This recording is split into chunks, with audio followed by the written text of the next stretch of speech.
like to call the meeting to order. If you would stand for a moment of silence, followed by the Pledge of Allegiance.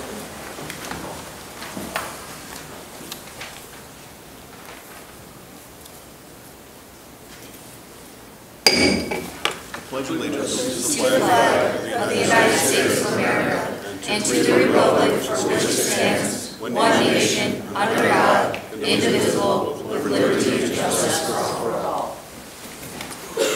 Okay, welcome everyone. Welcome everyone who's watching from home. Madam Clerk, call the roll.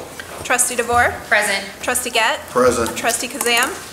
Trustee Goff? Present. Trustee Wigginton? Present. Trustee Weisenberg? Present. Okay, again, welcome everyone, and again, welcome everyone who's watching from home. The meeting is being recorded. This is a special meeting of the Village Board. It's unusual for us to meet in special session, and especially in the daytime, but at our last Tuesday's meeting, there were questions by board members, and they asked administration to gather some information. That's why we're here today. They also asked for Peoria Fire to be present, also invited as AMT. Part of that assignment, council, went to you, so I'm going to ask Mark Walton to, actually I'm going to hold that to public comment, so let's hold that.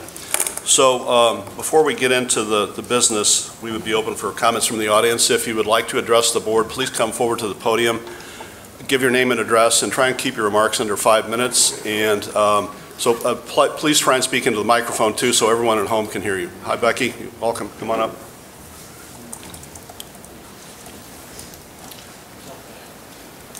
Hello, Becky Kelton, 4431 North Monroe, Peoria Heights. I have been a lifetime lifetime resident. I had my own words, but I've borrowed these from my friend, and so I'm going to read hers. We may have lost our chief, but we still have our entire volunteer department. We want what's best for the safety of the people in Peoria Heights. I hope the members of the village board look at the entire picture before making a decision that could be detrimental to our future. We do have professional firefighters and EMS personnel serving the village. They are volunteers with numerous hours of hard work and training. I think the citizens of the Peoria Heights are served well. We have a mutual aid agreement with surrounding fire departments, including Peoria Fire Department. On my notes, it was said, I believe, in the newscast last night that now we're in better financial than we were in 2019 when we started this. And my question would be then why not hire another full-time person? Also in my notes is when I was on the school board, I believe it was before COVID, the volunteer fire department approached the school board and wanted to see if juniors and seniors would be interested in volunteering and writing and just seeing what it was so they could know. I don't know if that's continued. I don't believe it has, but that would be one way to get more volunteers, which I believe we definitely need. I'm done. Thank you very much. Thank you.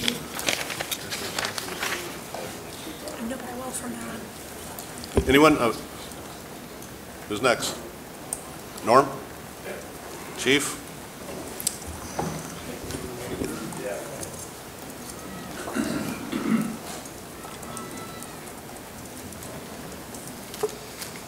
Norm Reichert, 5016 Glen Elm Drive, Peoria Heights. I told myself I was going to stay out of this, but I just can't. I hope you guys understand the corner you're backing yourself into, because it is a corner. Once the fire department's gone, it's gone. There's no coming back. There's no, oh, maybe we shouldn't have done that, we're going to try it again. There won't be any of that. You might have a 3-year contract with the city of Peoria, but that 4th year, look out. They could demand $1 million. What are you going to do? Who are you going to call? You're done. You're hooked. And they could hold you hostage. They could hold the people of the village hostage. I would worry more about that than I would somebody showing up for a call. That's what I would worry more about. You'd be better off. I'm not advocating getting rid of anybody, any department, because I think every public service is vital to the village. But at least if you got rid of the police department, you could have two places to ask for a bid, the county and the city. Even the state might be a stretch, but you could ask. The street department, same thing. You could ask the county, the city to plow your streets and do your stuff. There's only one place you're going to for the fire department. One, that's it. And when you get rid of the fire department, you're done. So I just hope that you guys ask questions. There's so many questions that you need to know that you don't even know to ask. I'm not saying anybody's not bright enough. I'm just saying that there's so many questions you need to ask about what could happen. Dispatching. I heard something about the ALS calls are going to be more. Well, we won't go to all the calls. They could change the dispatch protocols in a heartbeat. They could make, we just went through a pandemic. They could make anything an ALS call. You'd be paying every time. And there's no way to stop it. There'd be no way. You have absolutely no say in the matter. So,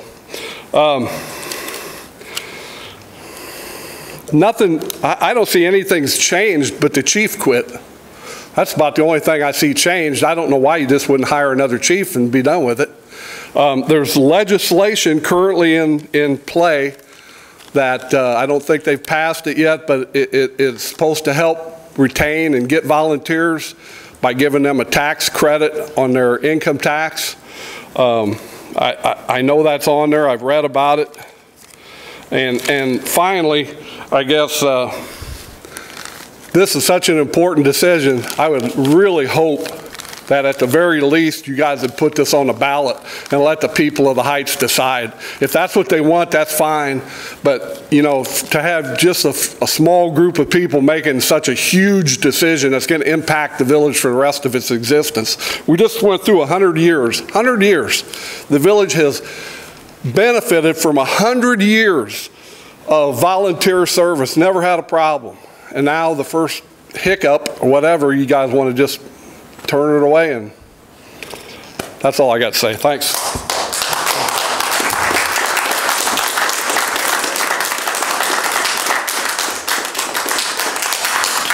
And thanks for being here, Norman. Chief, thanks for all your years of service to the village. I appreciate that. Who's next?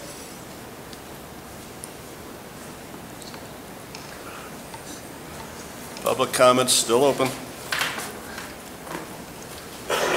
Public comment still open. Public comment going once, twice. Public comment's closed. All right. Before we begin the two presentations, as I said earlier, Council was asked of you what the creation of a fire protection district would look like, so please go ahead. I know you emailed the board, but the public needs to hear that too. Thanks. Sure. Thank you, Mayor. Just for the benefit of the audience, last week at the meeting I was asked to summarize the steps for forming a fire protection district under Illinois law. That is initiated with a referendum, but you first have to get the referendum approved by the circuit court. So it takes 50 electors to sign a petition. Assuming you get 50 electors to sign a petition, you go to the circuit court, present it to a judge. There's some requirements, but the judge is basically looking at, does this area qualify as a fire protection district? I believe the village would qualify. So assuming the court approves the referendum, it's then on the ballot, and that process has to happen at least 122, it has to be concluded, the court order entered at least 122 days before an election in order to be on the ballot at that election. So the soonest we could do this would be the 2024 primary election, which is March 19th of 2024. May I just interrupt you quickly? So could not only the board, but could residents also? Absolutely. Okay, thanks. The residents could initiate it. Anybody that gets 50 signatures can file that petition with the circuit court. Thanks. Go ahead, Yep. please. Yep. So if you take those steps, you solicit the 50 signatures, file the appropriate petition with the court, court enters an order approving the referendum to be placed on the ballot, and all of that happens before, by my calculations, November 17 of this year, to meet that 122-day deadline before the March 19 primary. Then March 19 of 2024, when the electors go to cast ballots in the primary election, the question of formation of a fire protection district for the village would be on the ballot for voters in the village. And it's a pretty simple question. It's you check a box either for the creation of a fire protection district or against. It's not a long worded question. It's either yes, basically yes or no. Assuming you go through that process, you put it to the voters and the voters say, yes, we want to create a fire protection district. At that point, the fire protection district itself is now authorized and in existence. Fire protection district is governed by a board of trustees, much like the village, except it's 3 trustees. And because the proposed fire protection district would be wholly within the village of Peoria Heights, the village board here, mayor and the village board would be the ones who appoint those 3 trustees. Once you have a board of trustees for the fire protection district, their first order of business is going to be to levy taxes because they will have no assets. They will not be able to conduct any business because they have no money. Just because you create a government body doesn't mean that government body automatically has funding. So that invokes the tax levy process. Again, it's no different than it is for the village to levy property taxes. The fire protection district would have to do the same thing. And assuming everything lined up and they were able to meet and levy taxes, that would be in 2024. So the soonest that there would be any funding whatsoever for a fire protection district would be in 2025. In effect, it's at least a 2-year process. Obviously not a quick solution to anything, but if it's something that you want to explore, that's how long it takes. And that board operates independently, correct? That board operates independently. It's appointed by this board, but it operates completely independently once appointed. And that board would hire the fire chief and... Correct. It would then govern all aspects of the fire. Okay, thank you. Yep. One other thing, and I think there was a good comment brought up under comments from the audience about advisory referendums. I know I emailed you a long time ago. Yes. Can you explain that to the public, please? Yeah, sure. The village board at any time, and actually residents on their own volition, can always petition to have an advisory referendum placed on the ballot. Unlike the referendum that we were just talking about for the fire protection district, which is something that actually has the full force of law, an advisory referendum is really just something that gauges public sentiment on any number of issues. Anything that a group of people sufficient size might decide they want to put on the ballot. So it could be in relation to the fire department in the Heights. It could be about formation of a fire protection district, but it wouldn't be binding. Those advisory referendums are just that, truly advisory and not binding. Thank you very much. Okay, so we're at new business. First is a presentation by AMT. I see Andrew Rand out there, so welcome, Mr. Rand, or Todd. Okay.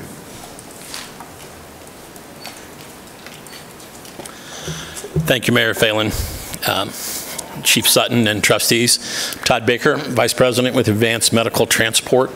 I appreciate the opportunity to come and speak with you folks today a little bit about what we do and who we are. Advanced Medical Transport is a 501c3 not-for-profit corporation. It was organized by the 3 hospitals in Peoria in 1991 for the purpose of making certain that the community had quality EMS medical transportation services. And in fact, we're governed today by a board of directors, a community board of directors, and the hospitals in Peoria today, the two existing hospital systems in Peoria today actually sit on that board of directors to ensure that their initial investment years ago is still being maintained. And so we're also governed by two medical directors, a system medical director, Dr. Matt Jackson, and our own internal medical director, Dr. Hevesy. And so we take quality very seriously, and those individuals ensure that we're delivering quality services to our communities. We're not only located in the Peoria area, but also Iowa City, the Quad Cities, Springfield, Champaign, Rantoul, Danville, Urbana, and so we span the state and have been asked to go to those communities. That's how we ended up there. Much as we were invited to come to Peoria Heights in 2014, I think we're here, and there's an ordinance 2014-1424 that was passed that asked us to come and provide EMS transport services to the community, and we've been doing so. We've certainly been doing so ever since. I spent a little time watching the meeting before, so I'm going to try and add in a few comments that will help answer some of the questions that I saw being asked. We are dispatched by the PSAP, the Peoria Emergency Communications Center. We are EMD'd, emergency medically dispatched, so they go through a code of different questions that they ask the caller who's calling in on 911, and that determines what goes, how it goes, and the level of service that it's expected to provide. All of our rigs are ALS rigs. That means we have a paramedic and a basic on those rigs, and so when we appear here in the Heights in one of our ambulances, that's who we are, and that's how we're staffed. I know there were some questions on that. Year-to-date, 2023 through the 17th of June, we did 563 calls of service. 15% of those turned into no transport. The rest of them we transported. Of those calls of service, 515 were calls that came from the 911 call center, and the balance of those then came direct, albeit a business, a home, a nursing home, calling us saying we need a transport. So I think that helps give you a feel for the amount of work and effort we do. We pride ourselves on our quality. We spend a lot of time on it. In fact, we partner with every fire protection district that we work with, including the Peoria Heights Fire, in our Race to the Top program. That's a nationally acclaimed program that is we actually go and speak on it, and we're published on it to provide the highest level of care and service to individuals with a sudden cardiac arrest. We're awfully proud of our numbers. We're proud of the fact that we have provided not just training and collaboration, but equipment, a rescue pump that's here in the Peoria Heights Fire Department so that we can ensure the highest level of care to any patient that has a sudden cardiac arrest. Again, we're published in that, and we're very proud to say that years ago, we used to be happy when 1 or 2 people would leave the hospital neurologically intact. In 2023, 38 people left the hospital neurologically intact. While that seems like a bit of a small number compared to the number of heart attacks, if you're one of those 38 people, I think that's a pretty meaningful number. So we're also accredited by CAS, which is the accreditation body for ambulances. We have been since 2001. We just finished an accreditation cycle with a perfect score. It was our 6th perfect score in the accreditation cycle. There are no ambulance services in Illinois other than the Chicago area who actually are accredited. And there's only 160 total ambulance services in the country who are accredited. So again, we pride ourselves on quality, and we prove it to outside bodies so that we can ensure we're delivering that. AMT's a solid corporate citizen. I know in Peoria Heights, we're a chamber member. We participate in trunk or treat. The high school prom accident crash thing we were here for. We find ourselves having students shadow in our organization, perhaps so they can learn about our profession and see if that's something that they want to be. We have an AED program that is an AED donation program that's significant across the state of Illinois, but there are 3 here at Peoria Heights that were donated to the city of Peoria Heights. And so We didn't prepare a nice slideshow. We've been here since 14. We have had few, if any, complaints about our service, and we're proud to be here. I'm happy to answer questions if you have any, and I'm equally happy to allow my partners who came with me to help answer. So we can always ask questions now or at the end of the next presentation too, but if anyone has any questions, Mr. Baker, go right ahead. Go ahead, Trustee Weisberg. Thank you, Mr. Baker. Which towns do you provide services for locally? Chillicothe, Peoria Heights, Chillicothe, Pekin, City of Peoria. Would you say the relationship with the Peoria Heights Fire Department is good? I'm sorry, I didn't hear that. I apologize. Would you say the relationship AMT has with the Peoria Heights Fire Department is good? Yes, I would. In fact, with respect to Race to the Top program, in the city of Peoria, every cardiac arrest is reviewed once a week, and the fire department, Peoria Fire Department, comes in and does that review with us so that we can get rid of variation and really dial in on the success rates of Race to the Top for us are not just AMT. They're hands-only CPR. They're our fire department partners, our first responder partners also. Outstanding. Do you charge any of the municipalities you serve for AMT services? Let me clarify the question. The question is there a charge to municipalities? The governing bodies? In some cases, there is, yes. Okay. Would you clarify that for Peoria Heights then, sir? Today, there's no charge to the city of Peoria Heights or Peoria Heights taxpayers for our services. Understood.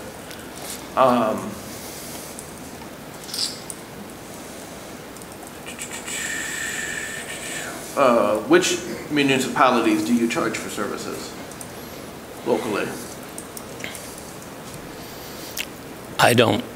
The city of Chillicothe, that we have an agreement with the city of Chillicothe, and they do pay us a fee to be up there based on the level of service they ask for. Do you ever envision the need to charge the village of Peoria Heights for ambulance services? I think it's hard to predict the future, but at this point, there's no charge, and there's not been any discussions internally of there being a charge. Okay. Do you charge for lift assistance? No. That's all I got. I have a few. Go ahead, Trustee DeVore. When you said in relation that you had 563 calls, is that just for the 61616 area code or our village?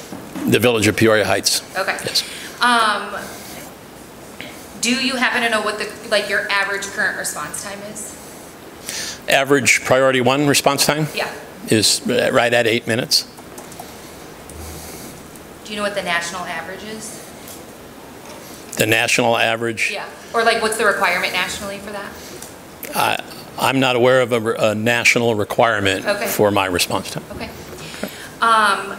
Based on our current contract that the Village of Peoria Heights has with AMT, it does say that we will provide first responders 2 calls. If that were to change because we were to go with the City of Peoria Fire Department, how would that affect our current contract? I think we would be coming back to the table to discuss what that looks like and make sure that we meet the needs of the citizens. Okay.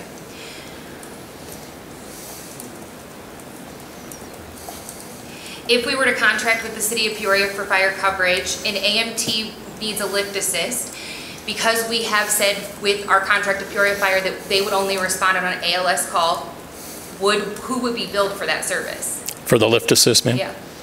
Again, that's a situation right now that it hasn't become an issue. I know that the police department has helped us. I know the fire department has helped us. And it would really be a function of the amount of volume of that comes up.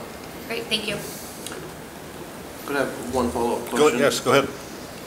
When that negotiation happens, assuming we were to go to the City of Peoria and we renegotiated that contract, could you envision AMT requiring Peoria Fire to assist in the same way our fire department assists now?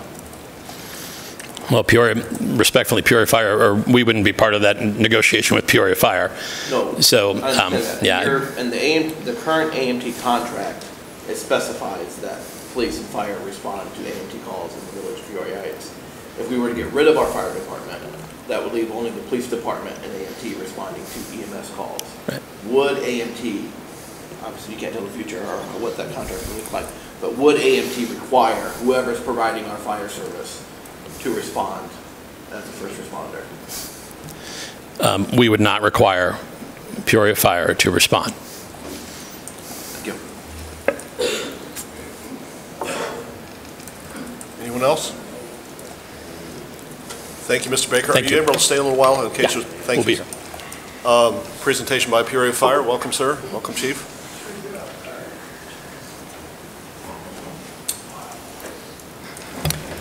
Good afternoon, everybody. Sean Sauber, Fire Chief, City of Peoria Fire Department. I feel like it's important before we get into this presentation that we have a little bit of a better understanding of how we got to today. City of Peoria Fire Department did not reach out to the village of Peoria Heights with this proposal. I was tasked by my boss, City Manager Patrick Urick, to work with Chief Sutton, who I believe is your town administrator, in regards to this topic. So I try to keep a really good pulse in regards to communities and discussion points, so I think that that's extremely important to understand. I can't speak to anything that happened before me in relations to 2019 and the other discussions up to that point, but that's what brought us to today. Chief, thank you for clarifying that. And actually, just to take that a step further, the village board asked the administrator to approach Peoria Fire. So thank you, sir. Yeah. Right ahead. And so through those discussions, many things were discussed. And I'm sure Chief Sutton at some point can provide clarity on this as well. The first question that I asked was, what do you need and what are you looking for?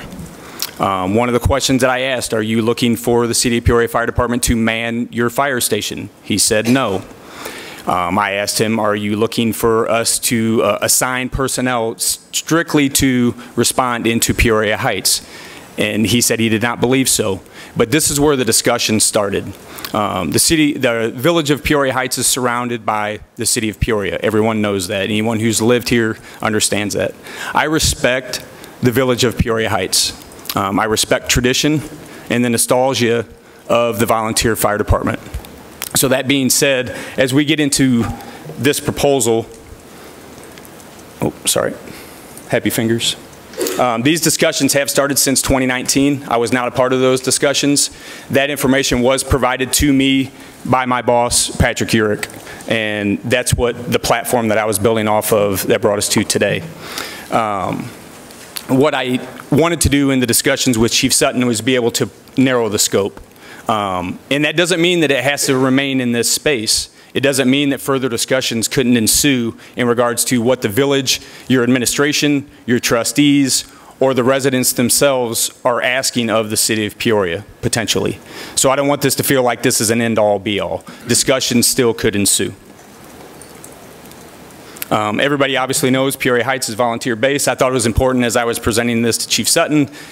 It wasn't providing zero clarity. Everybody knows that Peoria Heights is a volunteer-based fire department. The way that I understand, as a 25-year veteran, as a professional firefighter, volunteerism has been around for centuries. And the current system, as it relates outside of MABUS, if a volunteer fire department needs help, they call another volunteer fire department. I just felt like that was important in regards to this discussion. Now, MABUS, that's a totally different discussion. City of Peoria Fire Service, we have 12 fire stations. 24/7, 365, all 12 fire stations have a paramedic manned. That's new for us. That's us working with our community partners in regards to advanced medical transport over the course of time. We started off with 2 ALS engines, and then today we have 12, and we have 72 fully trained, educated paramedics. The reason why I bring that up is that that is a great value. That does raise the level of EMS care within that moment. Now, that being said, I think that there is a little bit of a misnomer in regards to this proposal. The acronym ALS is being thrown around, and I think that what we're talking about is EMS. ALS is a level of service within EMS, and I know the majority of the people in this room understand that, but I also felt like it was important for the trustees to understand as well. A lot of times Sure, assume we don't know, so there's okay. a lot, all of us don't know, so thank you. Okay. So in regards to that basic life support, every single firefighter in the city of Peoria is at least an EMT basic. And then, like I had already previously mentioned, we have 72 paramedics that have trained and educated to that level.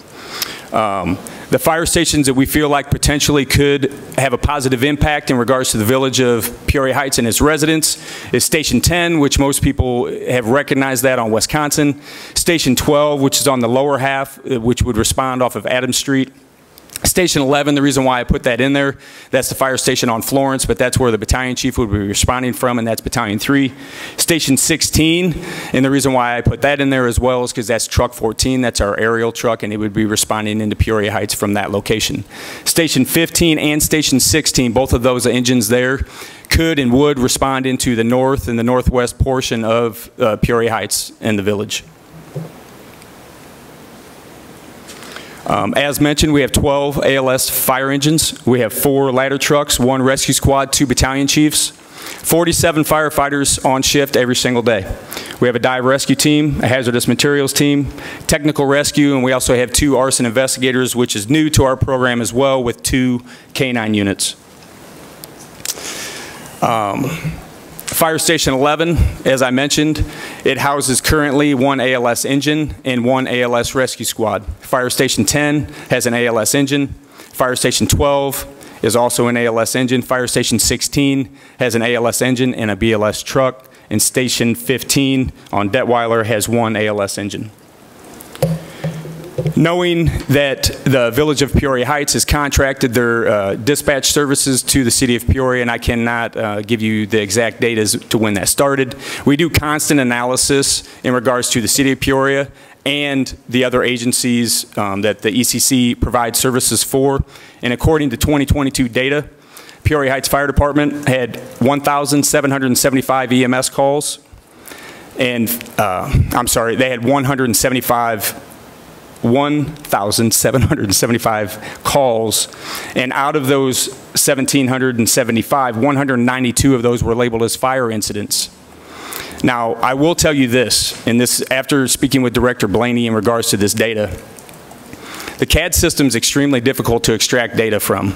There's going to be a CAD system upgrade that we're currently going through right now, which hopefully from this point forward, once we have that system in place, will provide more clarity. And what I mean by that is, as I was going through the data today, because I'm just staying on facts and data, we have to be able to accurately say what type of calls that we're going on, whether that's the village or the city of Peoria, whether that's fire or whether that's police. And as we go through that CAD data, it's extremely difficult for us to be able to quantify that. But we do know out of those 1,775, 192 of them were labeled as fire incidents. Year-to-date call volume, according to our ECC, is 575 incidents, which is a slight uptick from 2022. In regards to the EMS, I think we touched base on this. ALS means advanced life support, and that's where we have a paramedic. Basic life support, and that's our truck companies within the city of Peoria. They have 3 EMT basics. Currently, based off of the city of Peoria model, for fire alarms, we dispatch 1 engine company, 1 truck company, and 1 battalion chief. And then they run recon, and they figure out what the needs are in regards to that particular call. And I'm just giving you examples based off of what city of Peoria and how we respond within our territory. Car wrecks is 1 engine company if they feel like it needs to be upgraded due to extrication, which is basically a person who is trapped within their vehicle and the 3 people on the scene do not have the tools nor the equipment to be able to remove them. Then we would upgrade that to a rescue box. And with a rescue box, you get 2 engines, 1 truck, 1 rescue squad, and a battalion chief. Working fire incidents. So within the city of Peoria, we respond a certain way, right? And it's not this model. And the reason why I bring that up is that we do a heavy response. Also being conscientious of the village and the amount of your residents, and also being conscientious of the budget that was proposed by Chief Sutton, is we would respond with 3 engines, 1 truck, 1 rescue squad, and 1 battalion chief. If more resources are needed, then they are called. And so I think at this particular point, it would require me to provide some clarity that's been put out there, whether that's through social media or through the news. The example that I gave Chief Sutton was $1,600. We did not say that that's what the fire response would be. $1,600 would be a fire alarm response. That's a fire engine, a fire truck, and a battalion chief.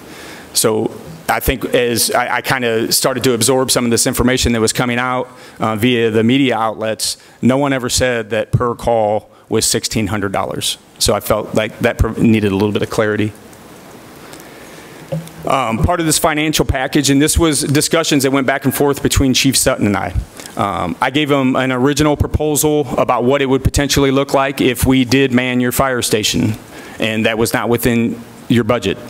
I also did provide them with the possibility of us funding 3 firefighters with overtime. That is not within your budget. Knowing that 5 fire stations surround your village, I tasked myself with asking Chief Sutton, what is your budget? And so as we went through this possibility, the a la carte option that was discussed in 2019 was further explored. We'd be able to provide fire-based, anything that's deemed as a fire event.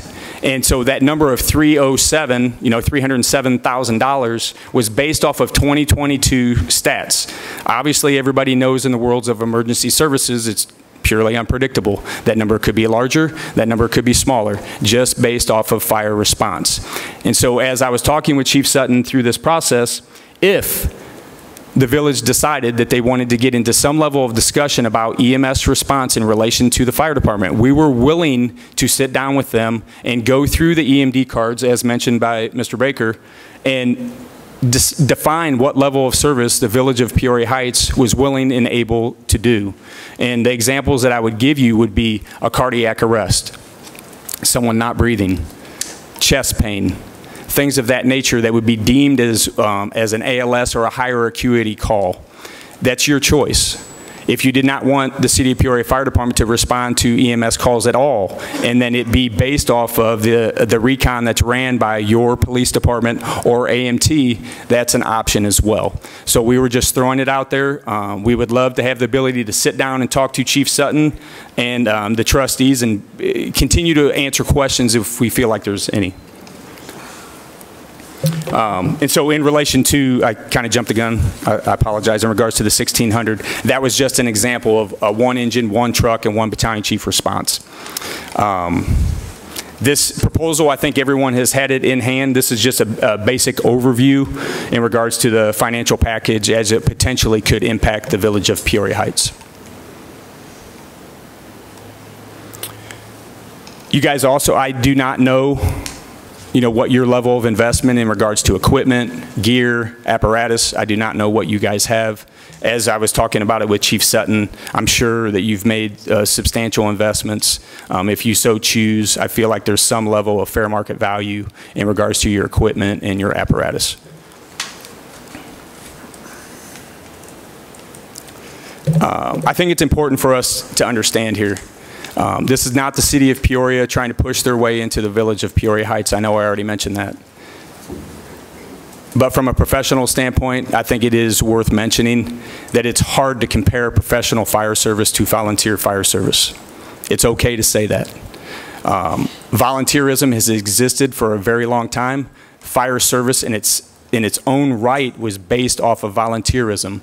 We also know that it's not that hard to open a Google search or open a Firehouse magazine to know that volunteerism is suffering. And it's not unique to just fire service. I like to consider myself an active participant in many different communities, whether that's Dunlap, Peoria. People don't want to coach. People don't want to volunteer for their local church. It's really a sign of the times. And so as we sat down and we looked at this, it's not a shocker or a surprise to see that volunteerism is suffering, and it's not to label a generation, and it's not to label young people, it's just a reality. So as we're sitting here today and we're talking about this, it doesn't really shock me that certain areas or certain villages are struggling potentially with volunteerism. And I do not know what your roster is. I do not know that. So, but as we're sitting before you today and having these levels of discussion, I don't think it'd be too far-fetched to assume that there's some issues internally in regards to your numbers and the amount of personnel that you have. I think it's worth mentioning as well. I hope that everyone understands what ISO means in regards to insurance services offices. We had our survey done in 2021. We're ISO 2. I do not know what the Village of Peoria Heights is, but I also know too, if you transition to the City of Peoria Fire Department, that it would be a positive impact, not just for your residents, right, for your commercial businesses as well, and what that means to have a professional fire department and to have this level of a response. Sir, Chief, I think a lot of us understand that, but would you explain that a little bit further, what ISO is? Yeah, so ISO, they come in every 3 to 4 years. They do an analysis of your village, or for us, the City of Peoria. We had ours done in 2021. And it basically, in the most basic terms, it says, how well does your fire department protect your community? And there's a lot of things that go into that. It's not just manpower, it's not just equipment, it's also about the size of your water mains, what type of water supply you have. In relation to the City of Peoria, are we strategically located with our fire stations and our apparatus to be able to respond to have a positive impact for your community? So in relation to the Village of Peoria Heights, that's hard to quantify from my end, just coming from a professional fire department standpoint, but then knowing that if we would assume the Village of Peoria Heights in regards to fire protection, it's not that, I'm not sticking my neck out to say that that would be a positive impact in regards to your insurance rates.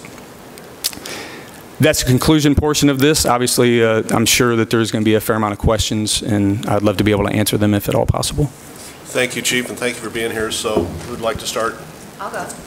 Go ahead. First of all, thank you for coming, right, and presenting us this. I know that we've asked a lot of you, and no one on this board has walked a day in the life of the shoes that you walk in. So thank you for educating us. I do really appreciate that. A couple of my questions may seem ignorant. I have really tried to educate myself, so forgive me for that. But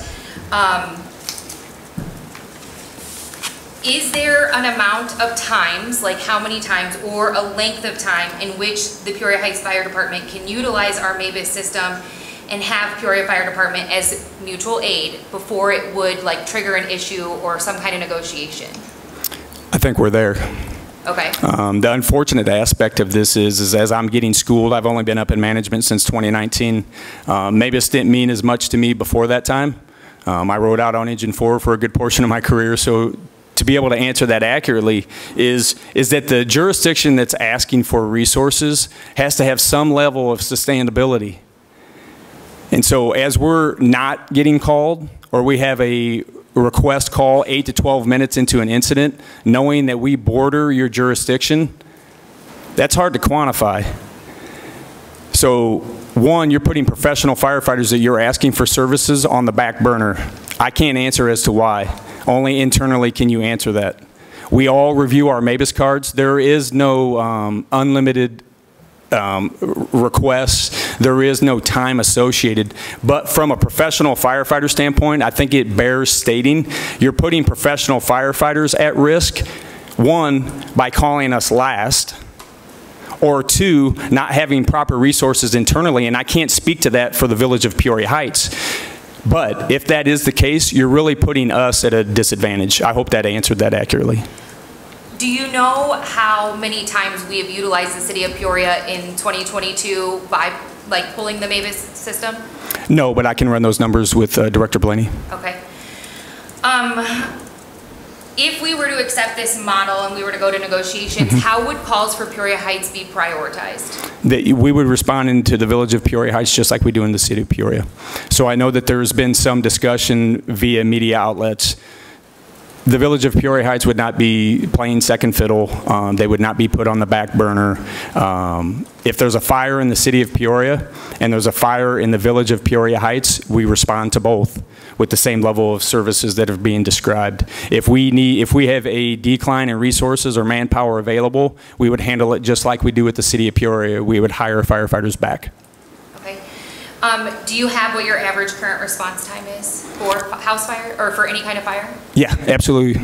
We respond into 87% of our territories within the City of Peoria, 4 minutes or less. That's the first engine on the scene.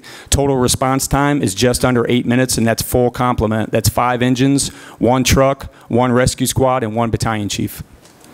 We did an internal analysis in regards to what our response times potentially could be in the Village of Peoria Heights, and 93% of your territory can be covered with 4 minutes or less. The only issue that we have is the same issue that we have in the City of Peoria, and that's along Galena Road. Thank you for that. When you, like, the firefighters that come out of the academy with the city of Peoria, what is their, what is like the level of certification that they have when they come out of the academy? Yeah, so I'll bore you with our processes in regards to our training academy. We're extremely proud of that area down on Galena Road.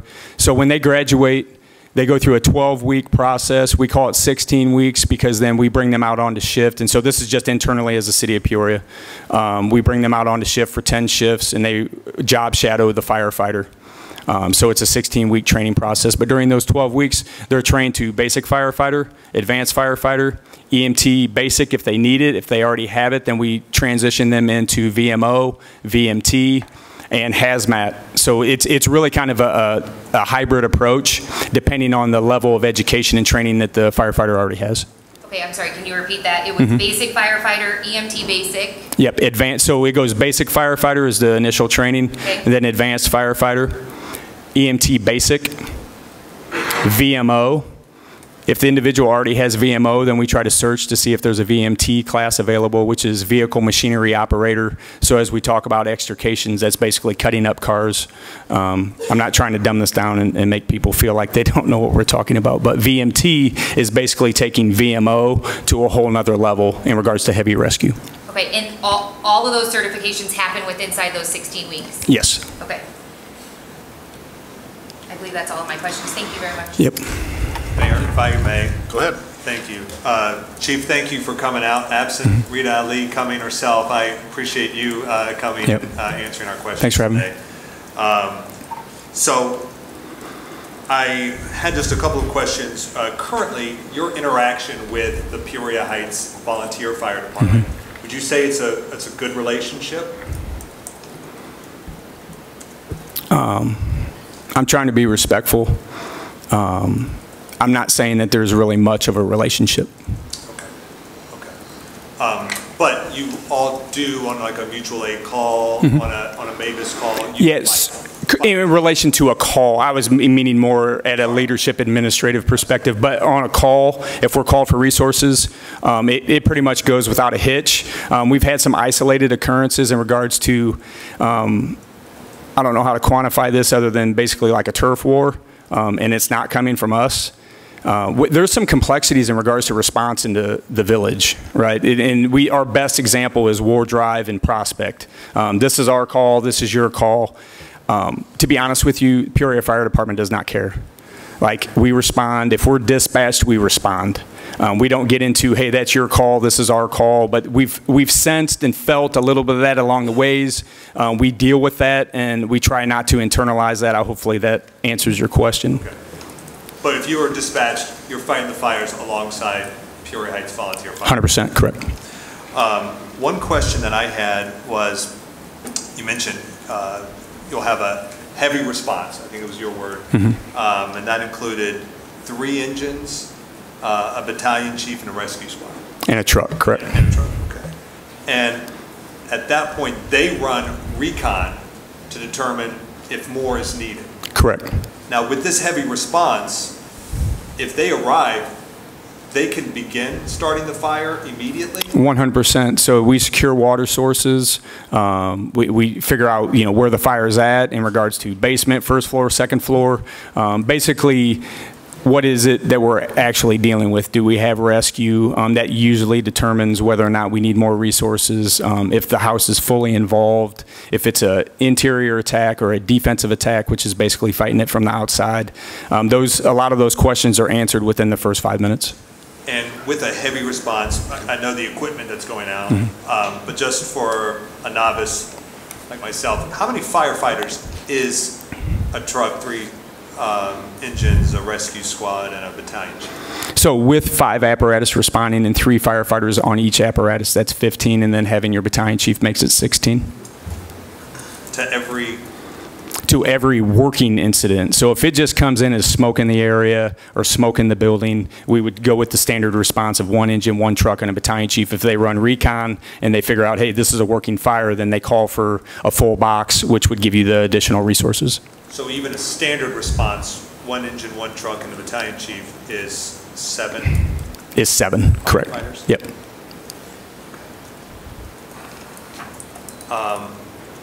That's it for me. Thank you. Okay. Thank you. Who'd like to go next? Well, I would Go ahead. Trustee once Goff? again appreciate that you've come. I want to clarify that I understand that what you're saying is that for the village of Peoria Heights, Peoria Fire Department could respond 93% of the time in about 4 minutes or less with a crew that is ready and able to start fighting the fire or whatever at that point. Is that what you're saying? That is correct. Okay. Thank you.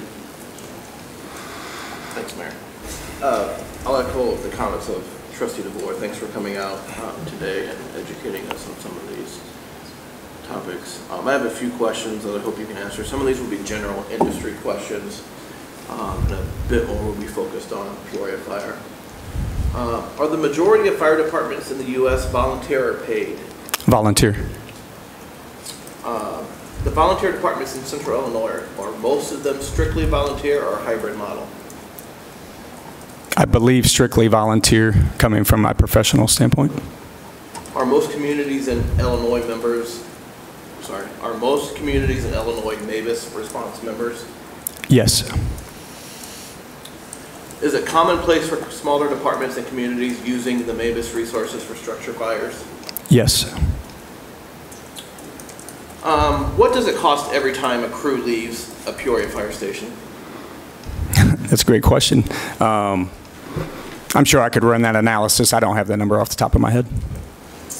In roughly 29 BC, before COVID, the former fire chief estimated that cost would be around $1,250 for lift assistance. And that's why I had the same number, but I hadn't run that analysis. So you said that the cost, the $1,600, that's just a cost for one engine? One engine, one truck, and a battalion chief. If we were going per apparatus or per machine, it would be $750 per machine. So if we had the same response that a city of Peoria resident had, a heavy response, what would be the cost of that? Well, we run with 5 engines, 1 truck, or 4 engines, 1 truck, and a rescue squad, depending on the level of the call. So if we have 6 apparatus responding at 3, that's 18, and then a battalion chief, that's 19. $1,900? No, that's 19 personnel. So if we had the 6 apparatus at $750, doing simple math in my head, we're at $4,500 plus $100 for the BC, you'd be at $4,600 per incident. Per working. Now, when we say that, that's a working fire. Yeah. Of our 192 fire incidences in 2020, were those working incidents? That's what we're having a real hard time with the CAD data. And it has nothing to do with the village or its fire department, but there is a plethora of calls that are all labeled the same, and all they say is Peoria Heights Fire. No, I get it. I get it. So it was hard for us to answer, like, how many working fires did you have? So if we were to get the same service that the city of Peoria has, which is kind of what the premise of this entire PowerPoint is, it would be a lot more than $1,600 per incident. On a working fire, correct. Correct. So the amount of $300,000, that wouldn't cut it for 2022. Well, that's not true. That's based off of 2022 data, based off of the information that we have in regards to working fires coming from the ECC director. That was the relative amount in regards to fire response only in 2022. Well, you just said that a heavy response for a working incident would roughly $5,000. Correct, and I guess to that point, in the proposal, it did not have a heavy response. It had a standard response. Okay. What I'm asking you is, if we were to get the same service as the city of Peoria resident, you're correct.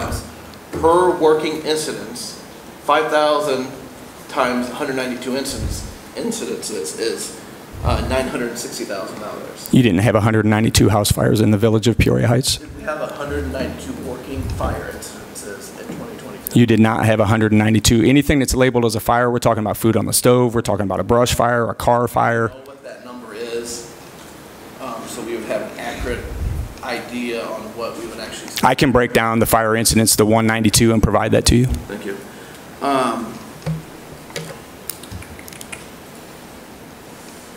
And then the EMS, assuming we would elect to have the Peoria Fire work with us for like lift assistance and that sort of thing, that number was $750, correct?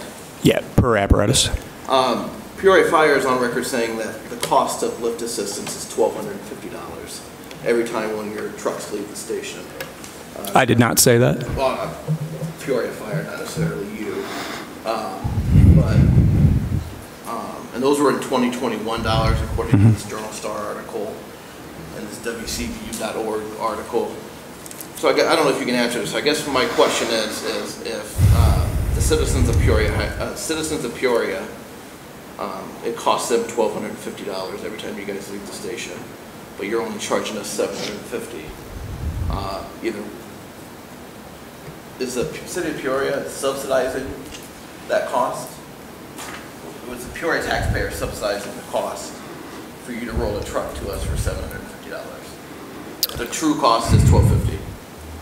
Well, I think there's a lot that goes into factor with that. We're talking about personnel, pension benefits, work comp, things of that nature. So, no, I don't think that we're subsidizing anything. We're basically saying that the village of Peoria Heights is surrounded by the city of Peoria. We already have the manpower and the resources, and that we could respond into your jurisdiction. I agree, but I would say that the citizens of Peoria are even closer, and they're paying $1,250. Sure. The city council instituted a lift assistance fee of $800. According to the city council at that time, and also the fire chief, that didn't cover the cost of the service. It was nearly being instituted as a deterrent. Correct. So we know $750 does not cover the cost when you guys leave the station. So if I lived in Peoria, I'd be a little concerned that my tax dollars were being used to subsidize the services you're offering the village of Peoria Heights. Obviously, I'm getting a good deal. I don't necessarily know that the citizens of Peoria are getting Understood. a good deal. The fire chief at the time, I believe it was Artis, said that we are spread very thin, and the objective of that fee was a deterrent to free up fire department services. Are the services, there's a question here, are the services of Peoria Fire spread thin? No. We just got a FEMA grant. We got Engine 2 back in service, which hired 11 firefighters. We have those funds for 4 years. Our operational staffing level is 47 firefighters at 12 fire stations every single day. The proposal that we had been given was a 3-year agreement. Do you expect the cost to increase at the expiration of that 3-year term? I think that any time that you're getting into these level of discussions, it requires internal analysis. I also know, too, through these discussions with Chief Sutton, we have to be reasonable. And while I do appreciate the comments that have been made up to this point, it would be false, and it would be many other words to describe someone coming into a system like this and then somehow tripling, quadrupling the costs that are associated with that. Unless something crazy happened within the village of Peoria Heights and the requests for services are astronomical other than what's already been agreed to, then I think that that's easy to say no, the cost would not escalate through the roof. I think the cost of the services Peoria provides is almost entirely dependent on the amount of debt that the city of Peoria has. And we know the pension debt is roughly about $400 million. So I'll get to that later. Okay. Do you live in the city of Peoria? Yes, sir, I do. Okay. Would you consider volunteer firefighters professional in the execution of fire suppression technologies and procedures? I can't answer that accurately. You can't answer if you consider volunteer firefighters professional in the... That's not the way that you worded the question originally. Can you repeat? Sure. Would you consider volunteer firefighters professional in the execution of fire suppression technologies and procedures? Without knowing what your internal training and education processes are, like I said, I can't answer that accurately. Not necessarily us, but volunteer firefighters in general. Oh, for sure. I mean, we're surrounded by volunteer fire departments, and we work with them on a daily basis. Do any of the Peoria firefighters serve as volunteers in their towns if they live outside of Peoria? No.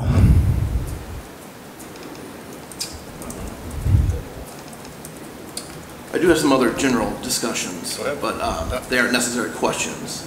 Okay. But assuming any of the trustees... Well, we can have a discussion after the questions. Okay. Do you mind if I Sure. ask a question? So Chief, I want to just kind of get a little bit more, and I hate to nail you down on this, but Again, your interaction on a professional, on a firefighting level with the Peoria Heights Volunteer Fire Department, you both interact professionally at a fire, you both fight the fire together, and that has been the case since you've been there. Is that fair to say? That is fair to say. I know that Chief Schott and myself haven't had too many interactions other than this current situation. I had 0 interactions with Chief Van Thompson, and that wasn't by design.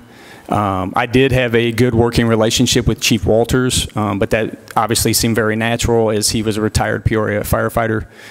So in its current system, I know that maybe some departments are struggling in regards to their concept with Peoria Fire Department. We went down to the Peoria County Fire Chiefs Association to say we are all in this together. From that point forward in December of 2022, the relationships have gotten better, I believe. So I hope that that answers that. I'm sorry to belabor the point, but I appreciate that. Okay. Thank you. And just one follow-up, Mr. Mayor, before I turn it over for anyone else to ask questions. The word professional and volunteer has been thrown around a lot here today. I think when you have a rational person to a rational person, the definition of professional is that they have a skill, they have education, they have training. Mm-hmm. For all intents and purposes, I believe our fire department is a professional department. They perform the job, they put out fires. And I will reserve the remainder of my comments for open discussion. Any other questions? Chief, you did mention something during your presentation that I hadn't thought of all along, and that was about water mains and service. Mm-hmm. So we have an aging water infrastructure here in the village that we're spending a lot of money on to improve. Have you looked at that, those mains and that service in your review of all this? I haven't, because I didn't want to jump the gun. I didn't want to put a ton of time and energy if it wasn't the wishes of the trustee or the village for us to do that. Okay, but obviously then water pressure is very critical to what That is correct. And to piggyback on that, the city of Peoria has its own challenges as well. We have an aging infrastructure as well. Thank you. Are you able to stay just a little bit longer, sir? I am. Do you want me to stay up here, or do you want me to sit down? Whatever you're comfortable with. No, I'm fine. Mr. Baker, was there anything that happened in this presentation where you want to add anything? Okay, so we're open for discussion then. Well, Mr. Mayor, let me start, and again, I think all the presentations here. I have had a lot of time to think on this. In fact, I know some of the trustees here have had a long time to think on this. I went back and looked at some videos where AMT came on back in 2014. They're all online. It shows you how much free time I have. But I've thought a lot about this. I've reached out to a few people who've talked to me. My question really is to council. Mark. So with some of the discussions we've heard today and some of the public comments of people concerned about the discontinuation of a fire department, that action, if we did such a thing, can you tell me how that relates to this ordinance that I'll talk to you about right now? 65 ILCS 5-10-4-12, which section 10-4-12 talks about the cessation of an existing municipal fire department. And I'm just a disability lawyer, but when I was looking at this ordinance, it says if a city or village with 500 or more residents owns, operates, or maintains any fire department or departments that city or village may not cease the operation and maintenance of that fire department or those departments unless the proposed action is first submitted by referendum to the voters of the city or village as provided by Section 16B of the Fire Protection. So with this ordinance, how does this relate to our current situation? To be clear, that's a state statute, just so there's no confusion.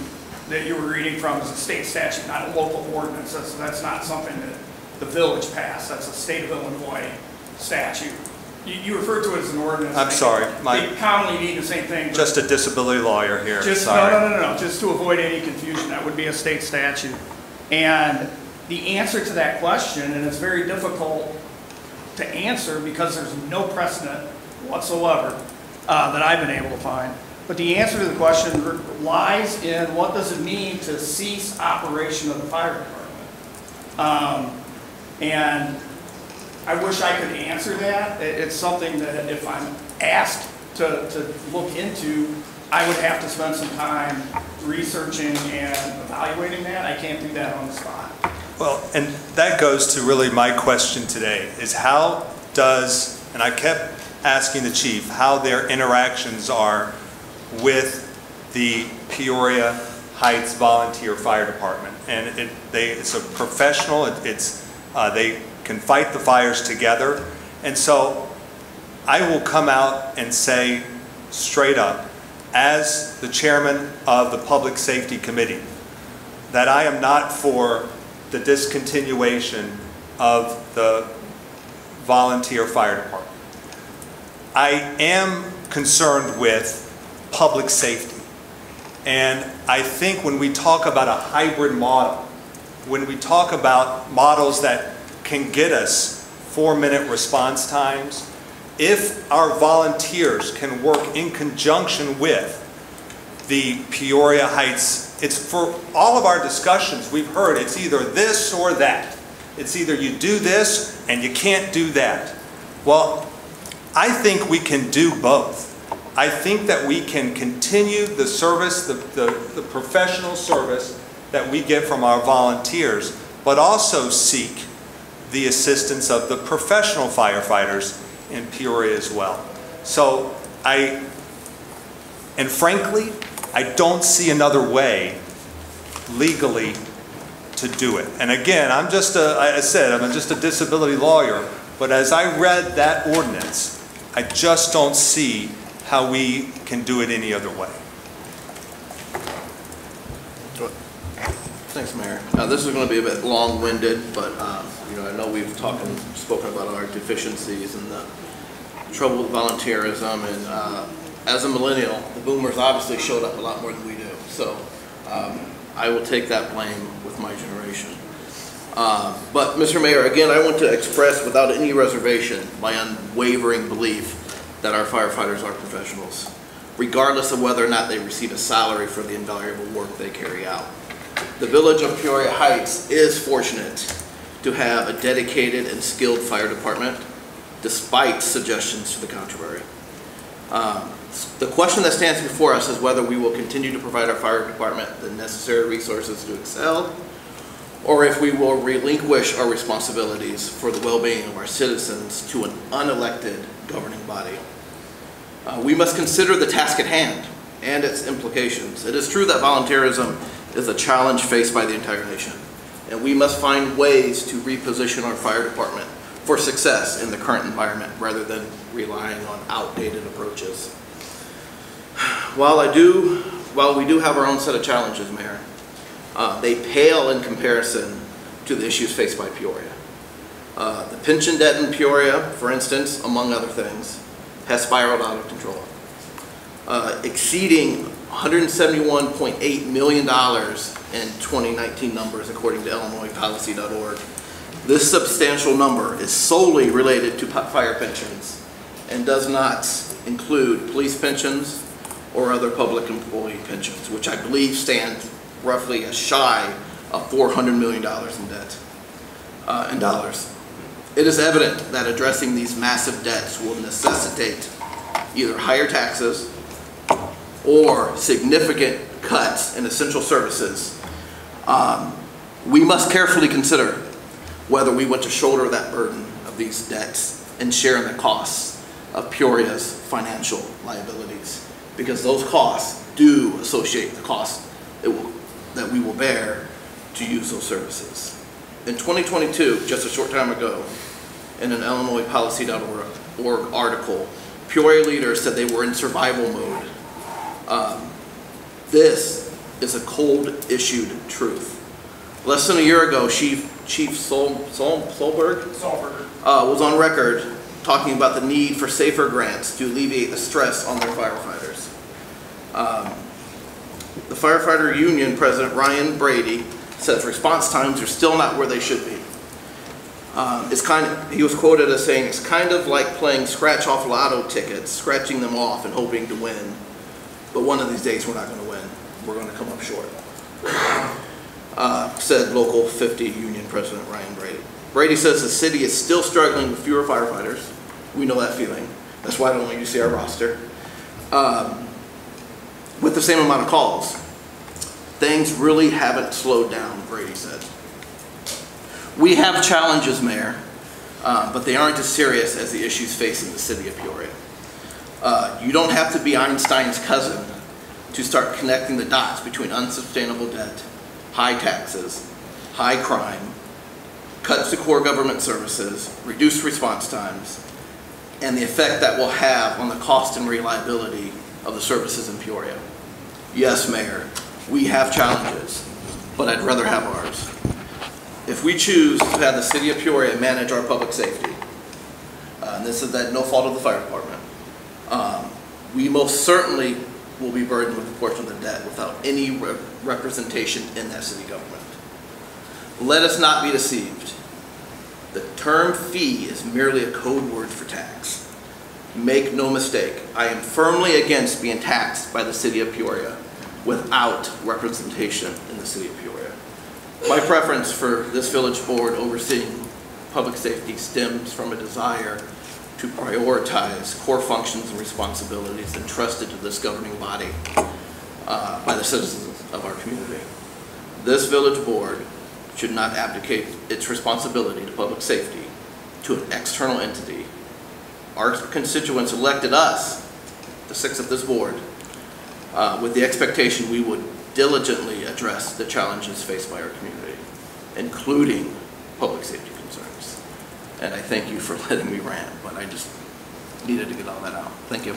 Well, I agree, Trustee Weisenberg, that there are financial questions that are beyond what we can project right now. But I think everybody here, everybody at this board feels that public safety is the #1 priority. And as I looked at this, I have to leave, for the moment, finances out of it, for the moment, and say that I appreciate the fact that our volunteers have talked to us. They've given us a response time. They tell us what they go through. But it concerns me that they have also mentioned that when they get in an excess of 1,000 calls, it starts to stress. And there is morale issues. Volunteerism is down, as Trustee Weisenberg has said.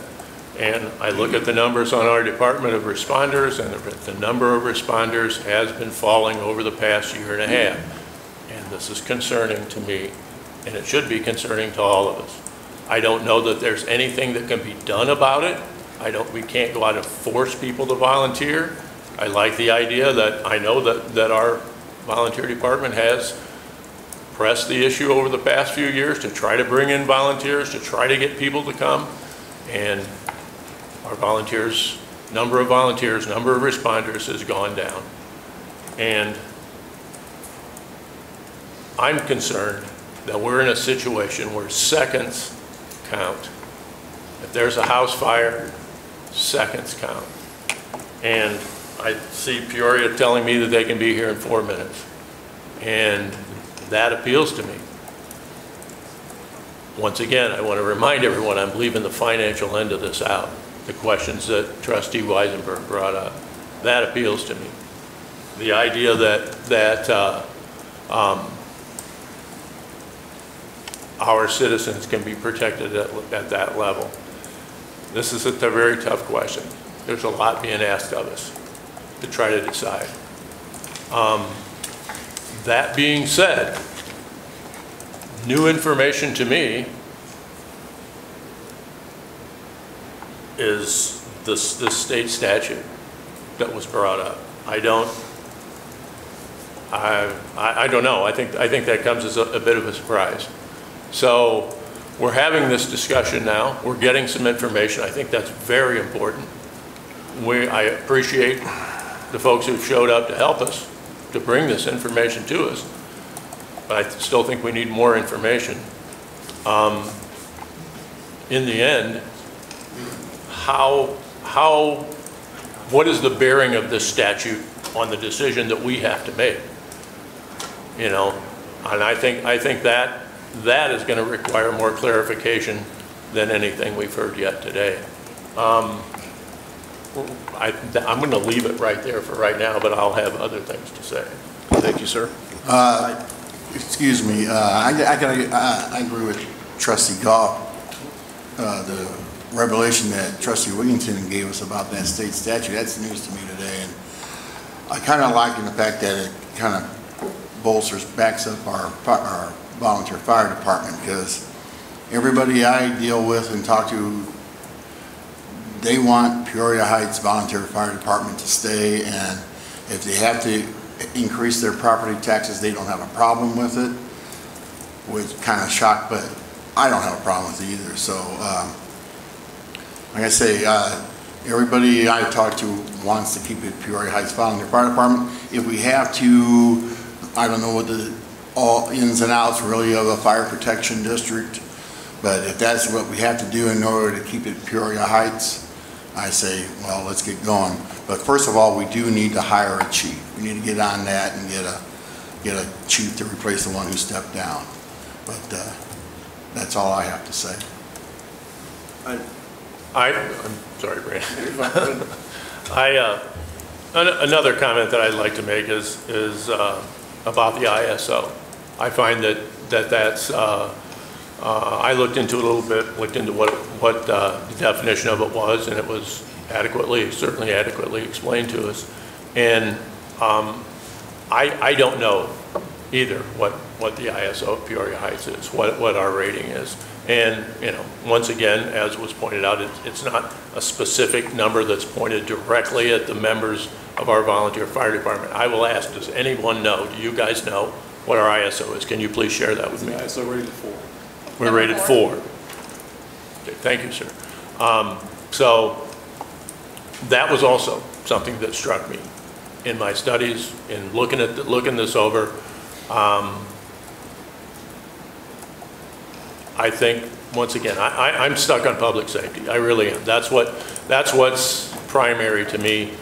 I'm concerned that if I don't want to see a single citizen of our community injured because we weren't able to get somebody there on time. And I'm not, trust me, I am not pointing a finger at our volunteers, because they've showed up, they've been there, this department's been around for 100 years. For what it's worth, my great uncle was on it. He was an assistant chief on this department. He's got his name on a brick out there. And this means a lot to me. This department means a lot to me. But frankly, public safety means more.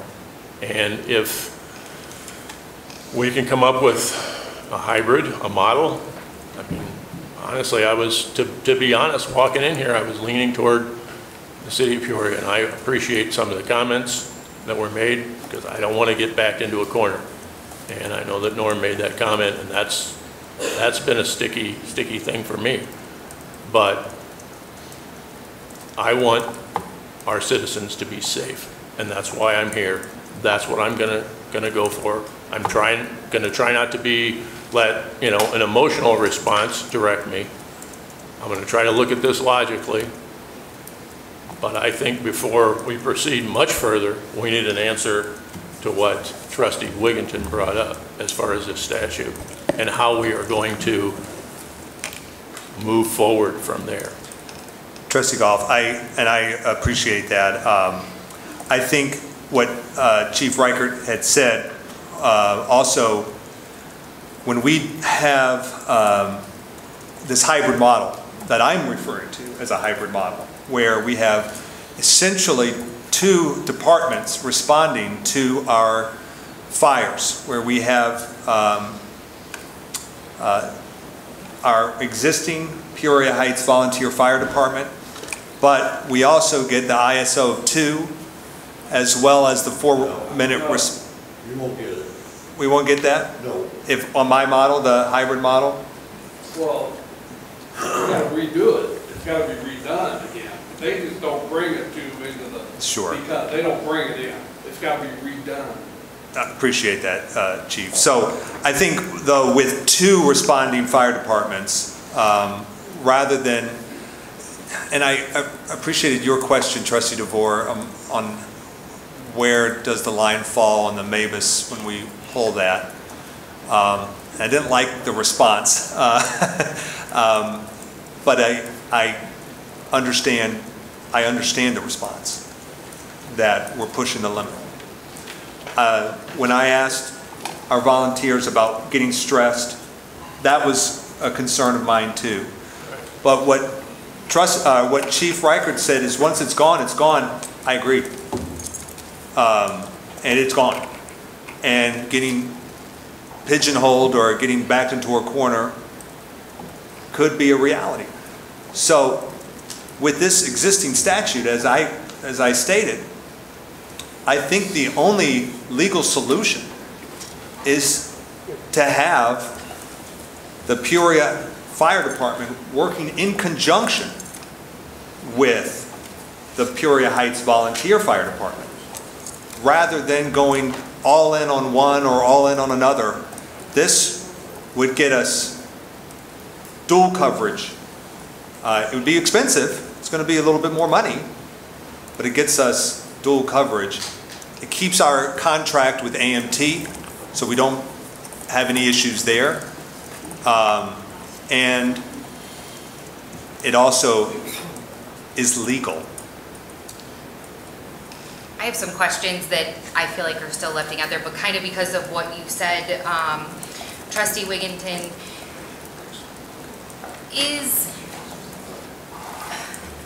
were we able to obtain numbers for what it would cost to have the hybrid duty crew if we were to pay for that ourselves?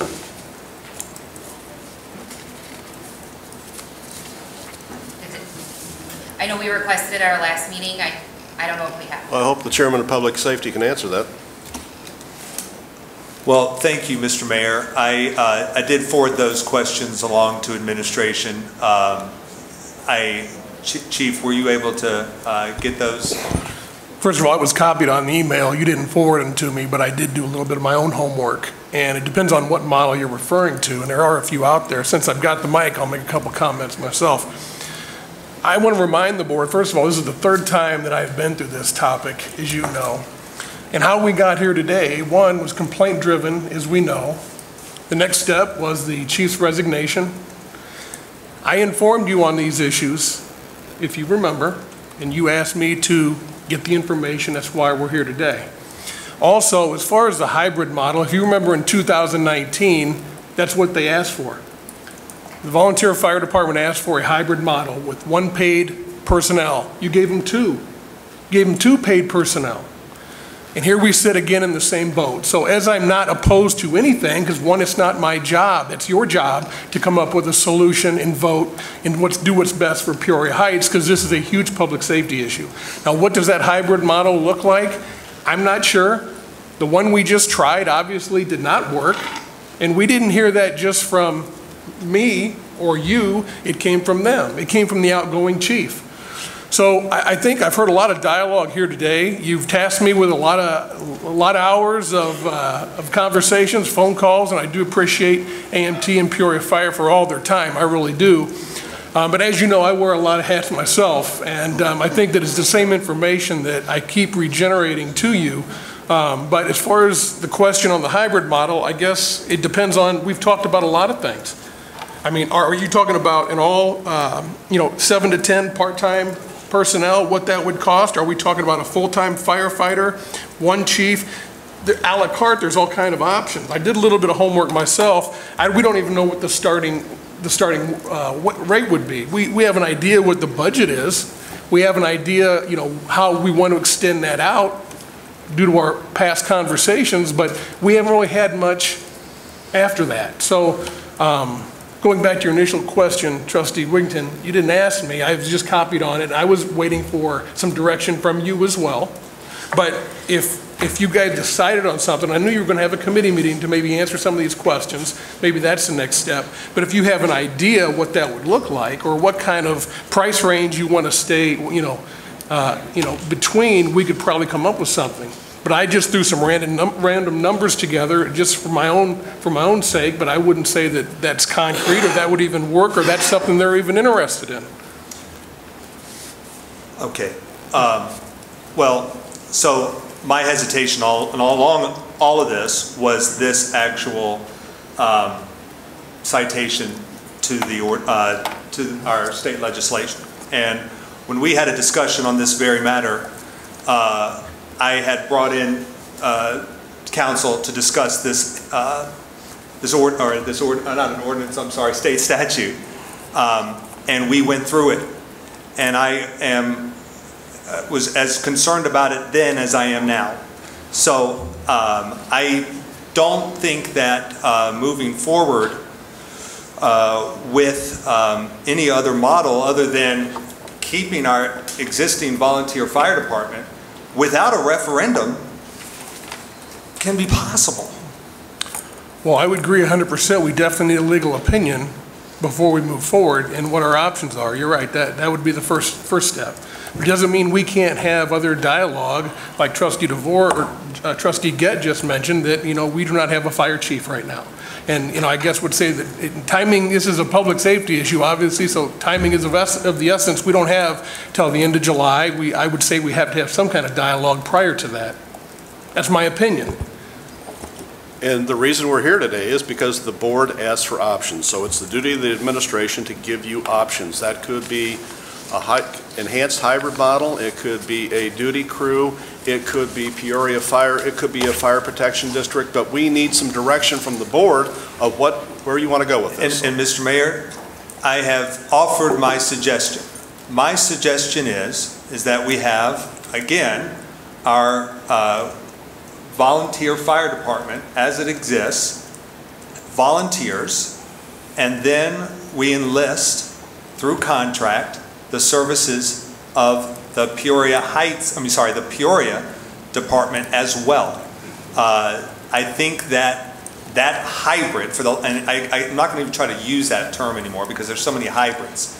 I think that model presents the best of both worlds. We keep our volunteer fire department. We don't break it. We don't lose it. But we also potentially get a 4-minute response time, which is, frankly, when I heard that, that's pretty impressive. So offering direction, that's my suggestion, Mr. Mayor. Thanks for clarifying that. I didn't quite understand it. Thanks. May I ask a question about that? Yes. About what you're speaking about? All right, so you mentioned our volunteer fire department being kept as is, and then also including Peoria. And then I got the impression that you said strictly volunteer. Maybe I misunderstood you. Are we, in your concept here, are you looking at eliminating paid positions in Peoria Heights and going strictly volunteer, and then having Peoria respond only to fires with our strictly volunteer department responding to fires and EMS calls, et cetera, helping out the ambulance? Well, we've heard from Peoria Chief Sullenberger today that they have a good working relationship, professional relationship when they're fighting fires. Right. So I would still expect both to, and I don't want to shoot holes in my, moving forward. I mean, we don't have an action item on the agenda tonight, or today, this afternoon. But I would think that both can turn out and fight fires. And this way, again, we get to maintain our volunteers as well as our professional service. So I don't want to shoot holes in this. I think what we could certainly move forward if we wanted to, if there was an action item on the agenda. I don't see how that, go ahead, I'm sorry, Karen. No, go ahead. I guess I just don't see how that works, right? So we're gonna take away 2 salaried positions and then take that sum of money and move it towards some kind of contractual agreement with the city of Peoria. Oh, Yes? so you're saying you want to get rid of No, the... no, I'm asking if that's what you're saying. You clarify, please. Okay. I mean, I guess that could be a realm of possibilities. Okay, but what are you intending to say then, I guess? Maybe I'm misunderstanding. Well, up until, I don't know really the history of the volunteer fire department, but I think it's always been volunteer up until 2019. But, I think that could be a possibility if we needed to pay for service, if we needed to do that. Yeah, I don't know how the numbers would work out. I mean, I guess Chief Sullenberger had said, like, we've kind of abused our position on the MABUS system. Did I understand that correctly? Like, we've kind of used a lot of your resources without having, what did you say, without having our own level of sustainability? He described us as at the limit, I believe. At the limit. Correct, and I think that what we've struggled with the city of Peoria is consistency. And I know through the volunteer department, from what I've seen over the course of 3 years, is that there's consistency in their approach in regards to response amongst them. But then how they make the request to us is extremely inconsistent. And so that's just a general statement. Some departments perform that very well, other departments don't. And that's where we struggle. We see these MABUS cards and this is where we're supposed to be, and then we don't get called. We're part of MABUS as well.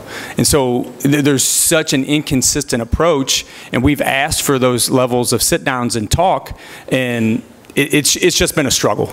Thank you. So I guess so how I'm seeing it, Trustee Wigington, like I just don't see how that model works, I guess, because we then, if we're going to, I guess we are part of the MABUS system, so if we changed our process on how we used MABUS in regards to the city of Peoria, that might change things. But I feel like if we're going to use them, like every time we have a house fire, and Peoria Heights Fire Department is responding and they're responding, I feel like the city council is eventually going to ask for a fee for that, right? Like some sort of contractual agreement. Well, there would be a contractual agreement. Which would cost money. If I understand this correctly, you're suggesting to enter into a contract but still maintain the volunteer fire. Is that correct? That is what I'm saying. Okay, thank you. Is that we have a contract with the Peoria Heights, we have our continuing service with Peoria Heights Volunteer Fire Department, but in order to get the level of service at the 4 minutes, we also contract with the Peoria Fire Department to deliver that. And the only hiccup I could see is dispatch. The dispatch would just need to dispatch both. Send them both, and then respond. Mayor, I've got a few questions. One second, Trustee Weisberg. Chief, do you have something you want to say? well, Director Rand brought up a good point, and you just alluded to it. It would be a dual dispatch setup. It would not be unique at all. There are other jurisdictions, I can't name them off the top of my head, that get into the same models, and for this very reason. If a village or an area is struggling with response, those type of contract of services or level of services are negotiated and talked about.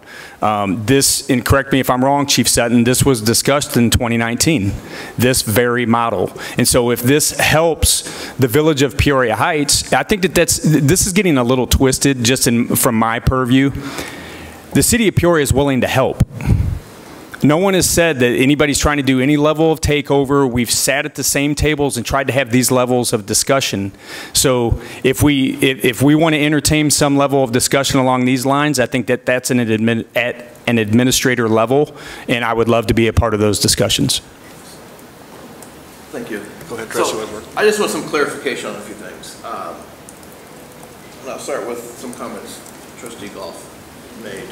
I totally respect your position, Trustee Goff, but ultimately everything comes down to money. Let's be honest. Some in Peoria doubt their ability to maintain services due to their dire financial situation. Everything comes down to money. They're not that becomes a public safety issue. I get that, but they're not volunteers. They don't work for free. I understand. Everything comes down to money. So Peoria has two choices: higher taxes or cutting services. That's it. Right. All right. Then. I don't disagree with you All right. in any So way. everything comes down to money. Our situation, dire as it is, a lot better than that. I don't understand why we're trying to reinvent the wheel. Other volunteer departments have already done this. They've already transitioned to a hybrid model. They did it a decade ago, from what I understand. We're behind the 8 ball. We may not have got it right the first time, but we only hired a chief and an assistant chief. We didn't hire a dirty duty crew. But it obviously works. Dunlap is using it. West Peoria, I believe, is using it. Chillicothe is using it. These aren't theoretical discussions. This has worked. Hybrid models are working. For 106 years, our fire department has provided public safety. Okay? That's not disputable. No. In 2019, this board, most of us, took an unprecedented step, and we hired staff to further support our volunteer department. So, I mean, you can make the argument that we're a lot better off than we've ever been, and we can only build on that success from here. I believe that most communities, and please correct me if I'm wrong, volunteer communities are an ISO 4. Is that good for a volunteer community? I would say that's probably the average. The average. Okay. I get Peoria's too, but they've got $400 million in debt to be too. We're an ISO 4, and that's average for our community. We're not trying to be like Peoria. One other clarification I had is we've thrown around this MAVIS being at our limit, but I'm not a firefighter. I learned about MAVIS when I was elected to this village board, but everything I've read in MAVIS, I don't see any limits. Where's there a limit in MAVIS? According to MAVIS, I'm here reading it, it's right here, as big as Dallas. There is no, MAVIS provides an immediate response of resources at no cost or fee under daily operations. All MAVIS communities all agree voluntarily to send predetermined resources without reservation. So where's the limit? To assist a stricken community without a formal written mutual aid agreement. I think you said this key word, predetermined. Right. So what is the limit? So in regards to that, I'm not trying to be argumentative at all. With 12 engines, 4 trucks, 1 rescue squad, and 2 battalion chiefs, there is a limit.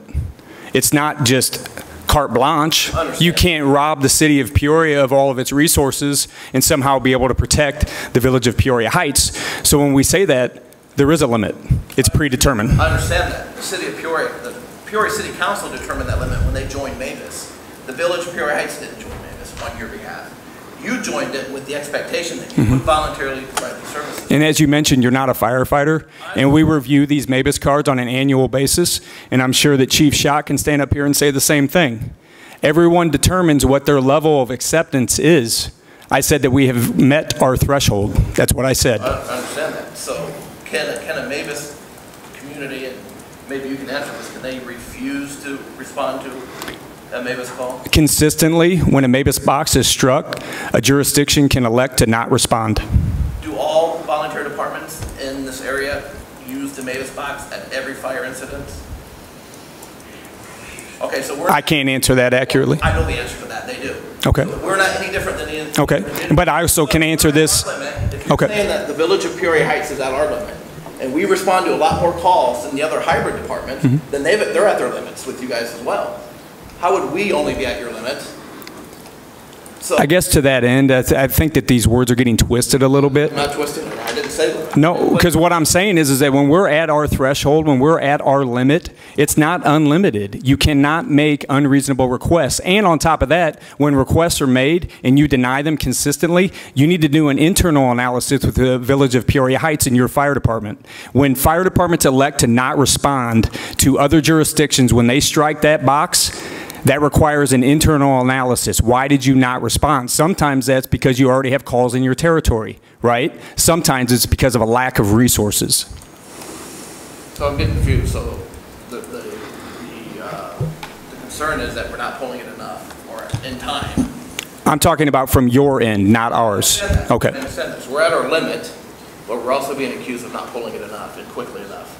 Consistently. Consistently. All we can ask for is predetermined cards, consistency. I'm a bit confused, but that's okay. Hopefully I can provide you some clarity. Well, the clarity is all communities surrounding us that are volunteer hybrid use the Mavis almost consistently with each fire incident. So the Village of Peoria Heights isn't the odd duck out. Maybe we don't pull it fast enough. It's not so much fast enough, it's when they pull it is what he's referring to. For example, instead of not calling Peoria and calling Dunlap or Chillicothe and then getting to a point where then you're calling Peoria halfway through the fire is what he's explaining. It's putting them at risk instead of just pulling Peoria from the beginning. And I had this conversation with Chief Thompson and he explained that he did, and I believe Matt, you could probably attest to that he changed how that was going to happen moving forward when he was first hired, that Peoria was going to be the first, because I had a hard time understanding why we were not calling Peoria first to through Mavis instead of calling Chillicothe or West Peoria when they're right down the road. I didn't understand that.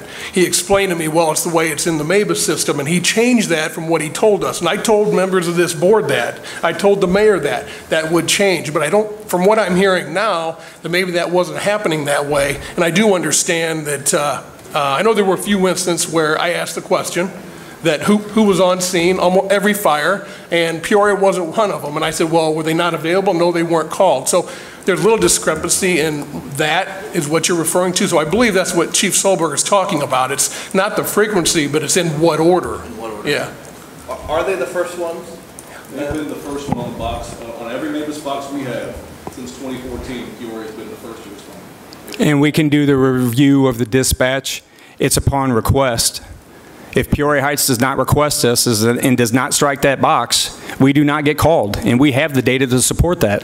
They do not strike the Mavis box? Correct. So if we have a fire and we don't think that we need the Mavis response, which Correct. is our prerogative, Correct. we don't have to pull it.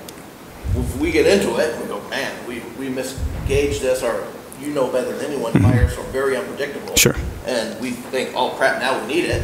There's no shame or harm in pulling it then, is there? No, not at all. Okay. Well, and so we recently had, where the shoe was on the other foot, our one-day firefighter, where Chief Sutton had to intervene, was answering calls outside of our jurisdiction and leaving us uncovered. So we had a discussion about that as well. And the village was never uncovered. I want to make that clear, that there was someone here at the station while I was away. All right. So just for those listening at home, I just want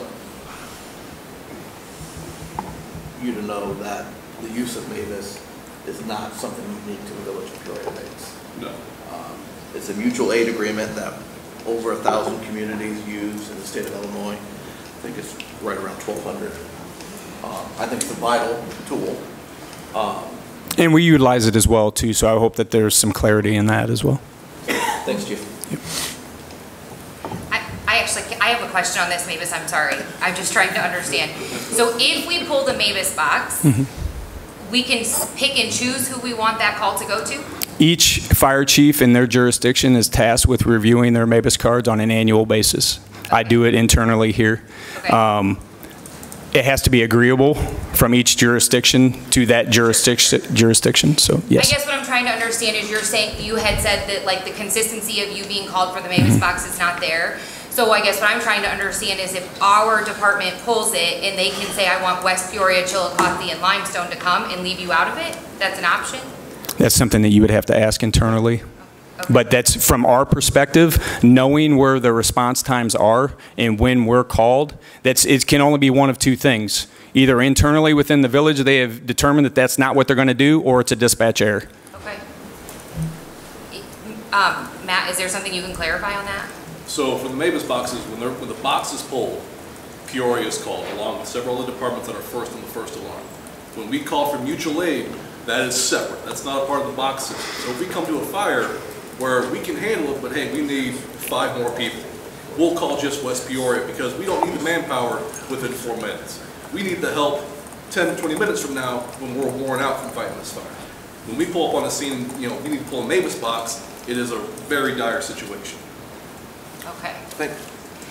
So sometimes you may be calling for mutual aid, and then 12 minutes in, then you're pulling the Mavis box. Not all the time, but sometimes. But that could happen. That could happen, yes. Okay. But usually. So, yeah. Okay. That I'm understanding what you're saying. That's how Peoria is not getting a call every time. Is if you're going to mutual aid, then you're calling somebody else, potentially calling somebody else, and then later on maybe hitting the Mavis box. If we pull a Mavis box, all right, then they're coming on the first alarm. All right. Thank you. I understand that better now. That clarified a few things. Mutual aid and Mavis boxes are two separate things. All right. I was looping them both in. Well, they're together. That's why I was trying to understand the predetermined versus mutual aid is just by request in that moment. Okay. And that's common procedure. Correct. All fire departments. Correct.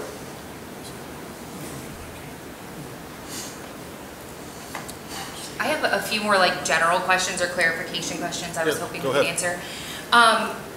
Council, when you were talking about if there was to be a referendum on the election for the, if we went to a fire protection district, am I clear in understanding that if that makes it on the ballot, it is a binding referendum? Yes, I mean, that's how you create a fire protection district. You put the question out, if the question is answered by the voters in the affirmative, then you have a fire protection district. There are steps to get it organized and constituted, but you satisfied the statutory prerequisite for the creation. Okay, and so then when you were discussing and giving information about the advisory referendum, that would be if we just were kind of curious if someone would want to. Yeah, you just want to gauge public sentiment. That's an advisory referendum. Okay, perfect. This other question, next question is for you as well. Is there state or federal statute requiring a town or village to provide a certain number of public services to remain a town or village? No. Okay.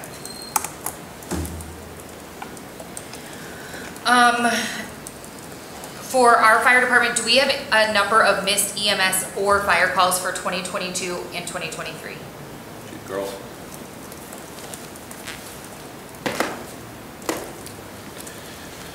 Sorry, I know my voice carries, but I'd like everyone to be able to hear me here.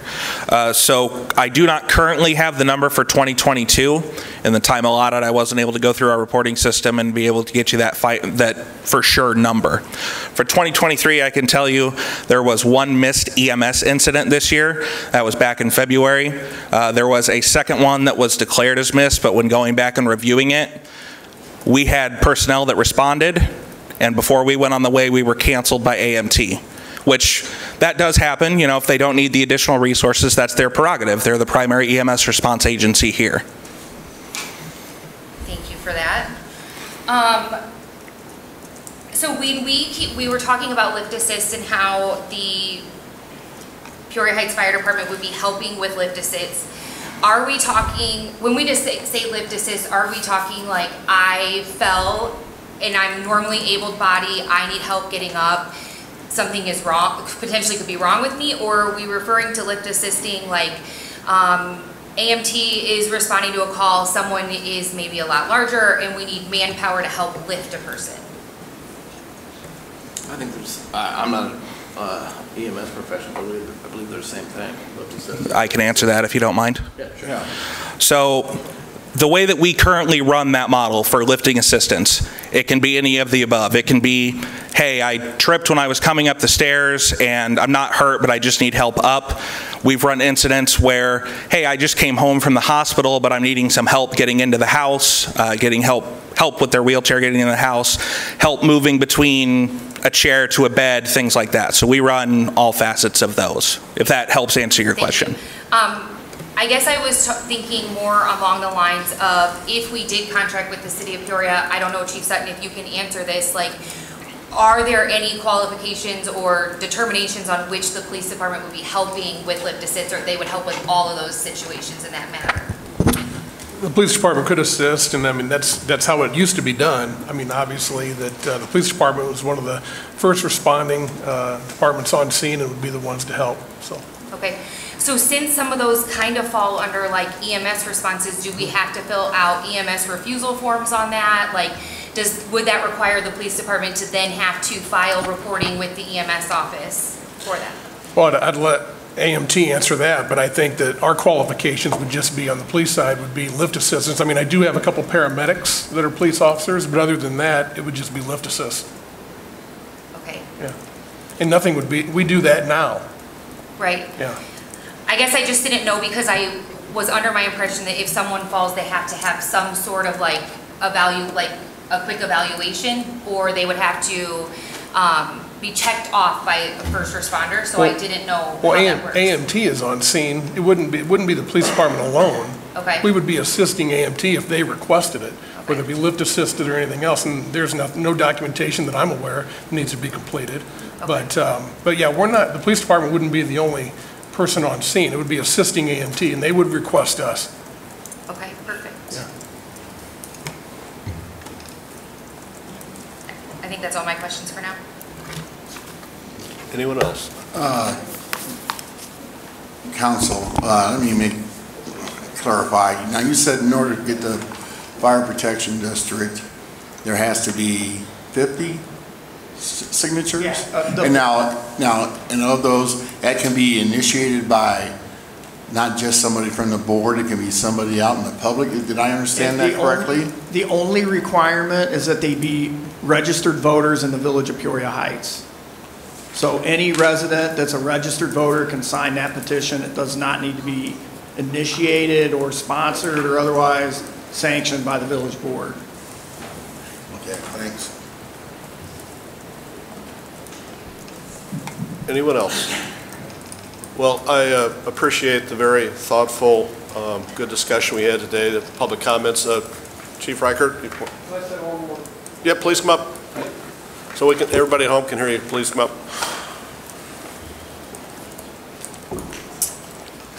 I'm not trying to start anything with the Peoria Fire Department, but a couple things need to be clarified. You're dealing with one of the largest and most powerful unions, firefighter unions in the state of Illinois. Just to be clear, a lot of the things that they do are dictated by the union. I don't understand the union. I was a dues-paying member for 42 and a half years, Boilermakers Local 158, negotiated several contracts, arbitrations, whatever. I don't understand how their union works because one day you could be you could be chief, or you could be a fireman, the next day you're chief, or one day you're president of the union, the next day you're chief. I don't understand that, but that's just the way it is. We're not surrounded by Peoria because I believe we own property on the other side of the river. Is that correct? So we're not surrounded by Peoria. Over the years, I've had at least a dozen firefighters come through Peoria Heights, ended up on Peoria. Good ones, damn good ones. I've got firefighters in Springfield. I've got them in East Peoria, Morton, Pekin, and Peoria. All came through Peoria Heights. Ask them why the Peoria firefighters that parents live here in town, whatever, ask them why they don't volunteer. He'll tell you. Well, I mean, he may not tell you because they don't let them. They make it highly known that it's discouraged to do that. So we had a couple that did it under the radar for us from time to time and really helped us out when we needed it with advice and things like that, but those were special individuals. But for the most part, so that's why That's a lot of the reason why volunteerism is not what it used to be, right there. My son is a professor in Eastern Kentucky, teaches fire protection engineering, but he's a professor there. He's on a volunteer fire department. The chief of that fire department is a paid person on the Lexington Fire Department, and he's a chief on a volunteer fire department the next county over. That's the way they do things. My son-in-law is in Roanoke. He's a paid firefighter. Notice I don't say professional. I say paid, because we're all professional. But he's a paid guy. They have volunteer fire departments out there, bigger than Peoria Central Station, brand new, best equipment you ever see, and they're volunteers, all volunteers. They're not hybrid, they're not nothing. It's just a different mindset. So that's all I wanted to say. Thanks, I appreciate Chief. Thanks for being here. Okay, so there was no action item on today's agenda. I'm asking you all to please think deeply about this and Mr. Mayor, if you don't mind. I'm talking right now. Okay. I would ask you all to think deeply about this and let us know when you want to gather back together today. I should have said earlier that you had asked for us to get together very soon. Trustee Kazan was unable to make it today, but we decided, because the majority of you asked to hold the meeting today at this time, that's why it happened. So I'm open to calling another special meeting if that's what you want to do. But please, after hearing all this today, if you give us some direction, we'd appreciate it. So, one question for you, Mr. Mayor. We're still operating on the previous decision by the village board, and that was having a paid chief and a paid assistant chief. Can we get that position posted so we at least start collecting applications? That is the current board prerogative or direction, is to have a chief and an assistant chief. I don't know why we're delaying posting the position to at least start getting applications. The further we wait, the longer it's going to take. If the board makes a decision in the future that changes what we had directed the village administration to do in 2019, that's fine.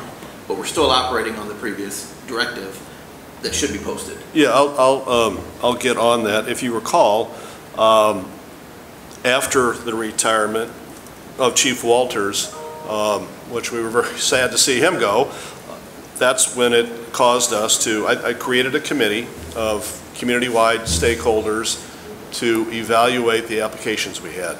And we looked at those, and that's when we really went with the direction of Chief Walters and the Assistant Chief Wood at that time, who both recommended Chief Thompson. We hired Chief Thompson, I believe the first paid chief, and then things transpired from there. But we'll get applications, or we'll start the process then. Yeah, definitely. I definitely accept the fact that turnover is frustrating. Turnover in skilled labor is being experienced by almost every industry. So, yeah, if we could get that posted so we can start getting applications, so that when we ultimately make our decision or resolve the issue regarding the state ordinance or state statute, then at least we're not going to be behind.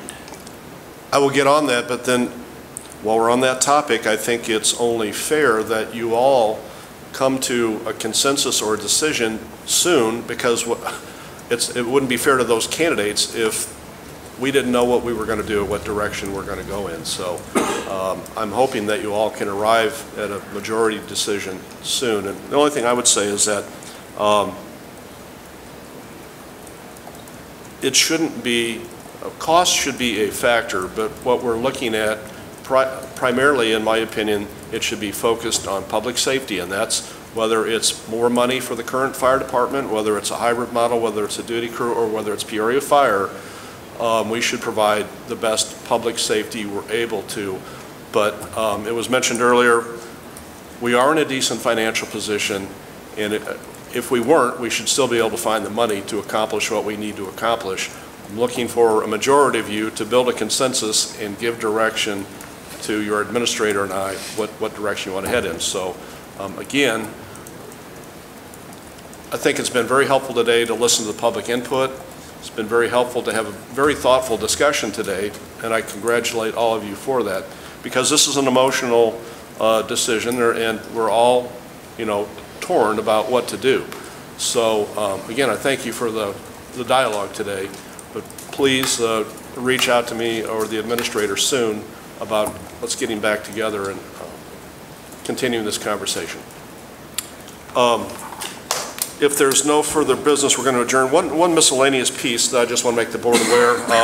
I did recently invite Congressman Sorensen to visit Peoria Heights. So due to the redistricting, prior to the redistricting, Congressman LaHood was our congressman. Now we're split, so Congressman LaHood does still have part of Peoria Heights, but Congressman Sorensen has the majority of that. So he's visiting Thursday, July 6th. Mike Bailey, do you have any more information about that? We think at 2:30, and I've suggested a walking tour of downtown to him. As we know more details, we'll get those to you, but I would hope that you all could block Thursday afternoon, July 6th out, just in case there's a gathering here at Village Hall or in the community.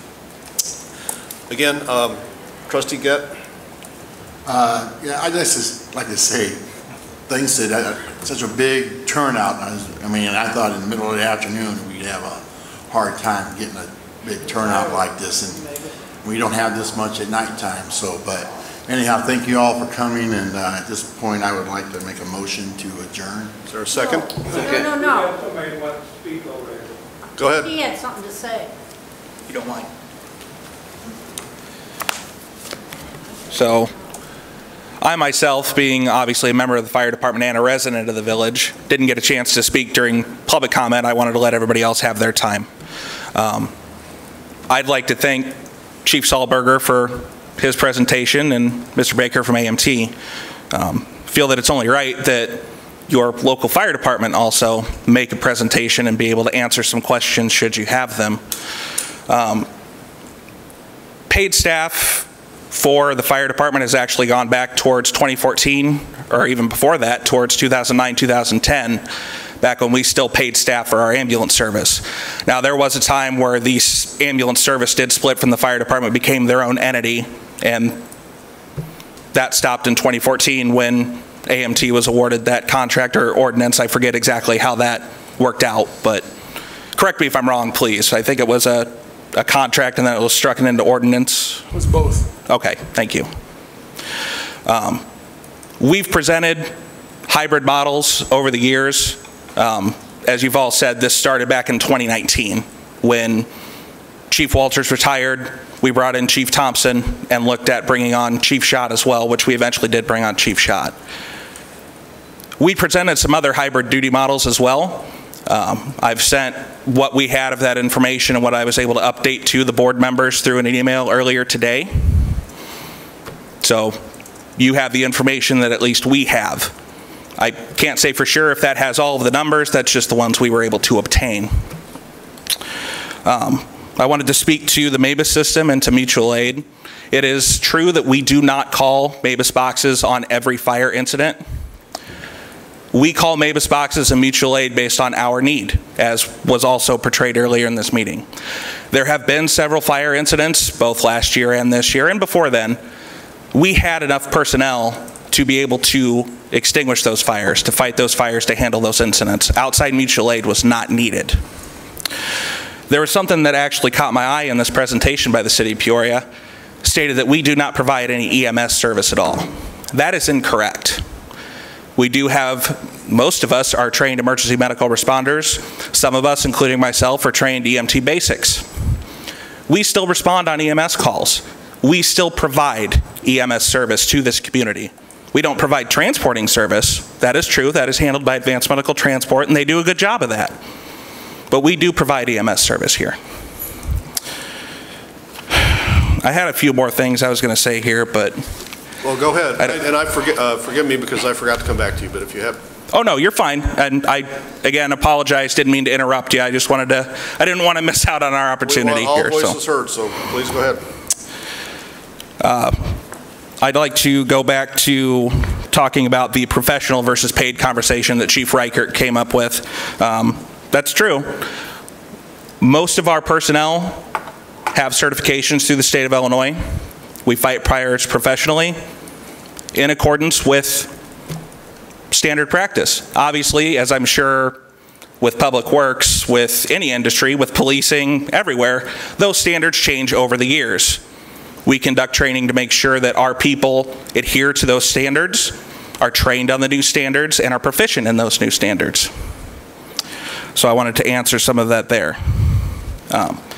Final thing that I'll say here is we've discussed, obviously, hiring a new fire chief. There's been a little bit of discussion I've heard saying that we don't currently have a fire chief. We don't have anybody in the position of fire chief right now. We do have an acting fire chief right now. That is Chief Schott. One of the purposes for that position was so that he would be able to take the spot of the fire chief when he is unable to, or, you know, for some other reason not be able to perform those duties. He's doing that right now. That is part of his job. So, obviously I'm not an orator. I'm a firefighter, so I'm not the best at putting my comments out there or speaking publicly. In fact, I despise speaking publicly. I'd rather be in the background. Well, you're doing fine, so. Had to get all that out there to everybody. I'd like to open this up. If anybody from the board has any questions that we might be able to answer, please feel free to ask. Myself or Chief Schott, I'm sure, can answer. I had one, and sorry, I don't mean to extend this too long. Response times. Is there any state statute on how long a volunteer fire department, a community our size, should take to respond to a call? So I have not found any state statute, and I'm sure the village council can probably do a deeper dive than I can from what I have access to. There is a standard that is published by NFPA, that's the National Fire Protection Association. I believe the standard that adheres to us is standard 1720. That is the minimum response qualifications that they recommend for a volunteer fire department. From memory, and forgive me, I don't have this exact statistic in front of me. For a community of our size, they recommend a force of, I believe, 8 personnel arriving within 9 minutes of the incident. And when they define that response time, that is from initial dispatch to the companies arriving on scene. I'd have to go back and crunch the numbers. I'd say that we have approximately 6 to 8 personnel at most times that respond within 8 minutes. So we still have room to grow, which is why we want to see this hybrid model take off, because that does help provide better protection to the village. Nobody here is against providing better protection to the village. We've been trying to figure out better ways to do that for years. We want to provide the best service we can. You know, to the point, we have people, myself included, that are shelling out hundreds of dollars in advertisement trying to get more personnel here. I believe somebody asked before about the high school program, about us approaching the high school. I don't know if she's still back here, but we have a firefighter that came to us from that program, recently graduated. She's now a probationary firefighter. We've had one additional person that has applied from the high school coming in through that program. We are actively continuing that program, trying to bring people on. So that is one thing that we have kept up with. And a few other facets, obviously, with recruiting, where we're doing everything we can to bring people in. And we are starting to get results. Obviously, as we've said, volunteerism is dying. I'm part of the millennial generation too. I'm just as responsible as anybody else from our generation. But we are seeing the growth. Thanks. Dalton, I had just a quick question. You had, I asked this question of Chief Sullenberger, and I'll ask it as well of you, as well as from our Peoria Heights Volunteer Fire Department. With your interactions with Peoria, is it always professional? Do you work well together when you're fighting fires? I appreciate you asking that, because that was something that I wanted to address. I would say 95% of the time, there's no issue. We work side by side together. We've got no problem. There have been instances, as Chief Sullenberger alluded to, where there can be some turf war? I wouldn't say turf war, although that has definitely been a discussion of whose incident is this. But I would say more it has come back to years of hatred between volunteers and paid staff. This obviously has been worse years ago. It has slowly gotten better over the years. We're still no strangers to it. We have some of our staff who have their own opinions about paid staff, and likewise, there are some paid staff that have their opinions on volunteers. But I would say for the most part, when all the cards are on the table, we're all there to protect the citizens and do whatever we have to do that. Thank you for being so candid and kind of let us know that. Thank you. And if you have some new models, please get them to Chief Sutton and we'll dispense them to the board. Absolutely. I do apologize. I may have forgotten to CC you on that. If I did, I apologize. Okay, so you're in the building, we're in the building, and go upstairs, we'll talk about it. Absolutely. If you don't have any other questions, that's all that I had. Thank you, and you did very well. All right. Thank you, folks. There is a motion to adjourn on the floor. All those in favor of the motion signify by saying aye. Can we get a second, Mayor? Second. Yeah, Trustee Wood. Sorry, I did not catch that. Thank A lot you. going on. All those in favor of the motion to adjourn signify by saying aye. Aye. Those opposed? We're adjourned. I'm sorry.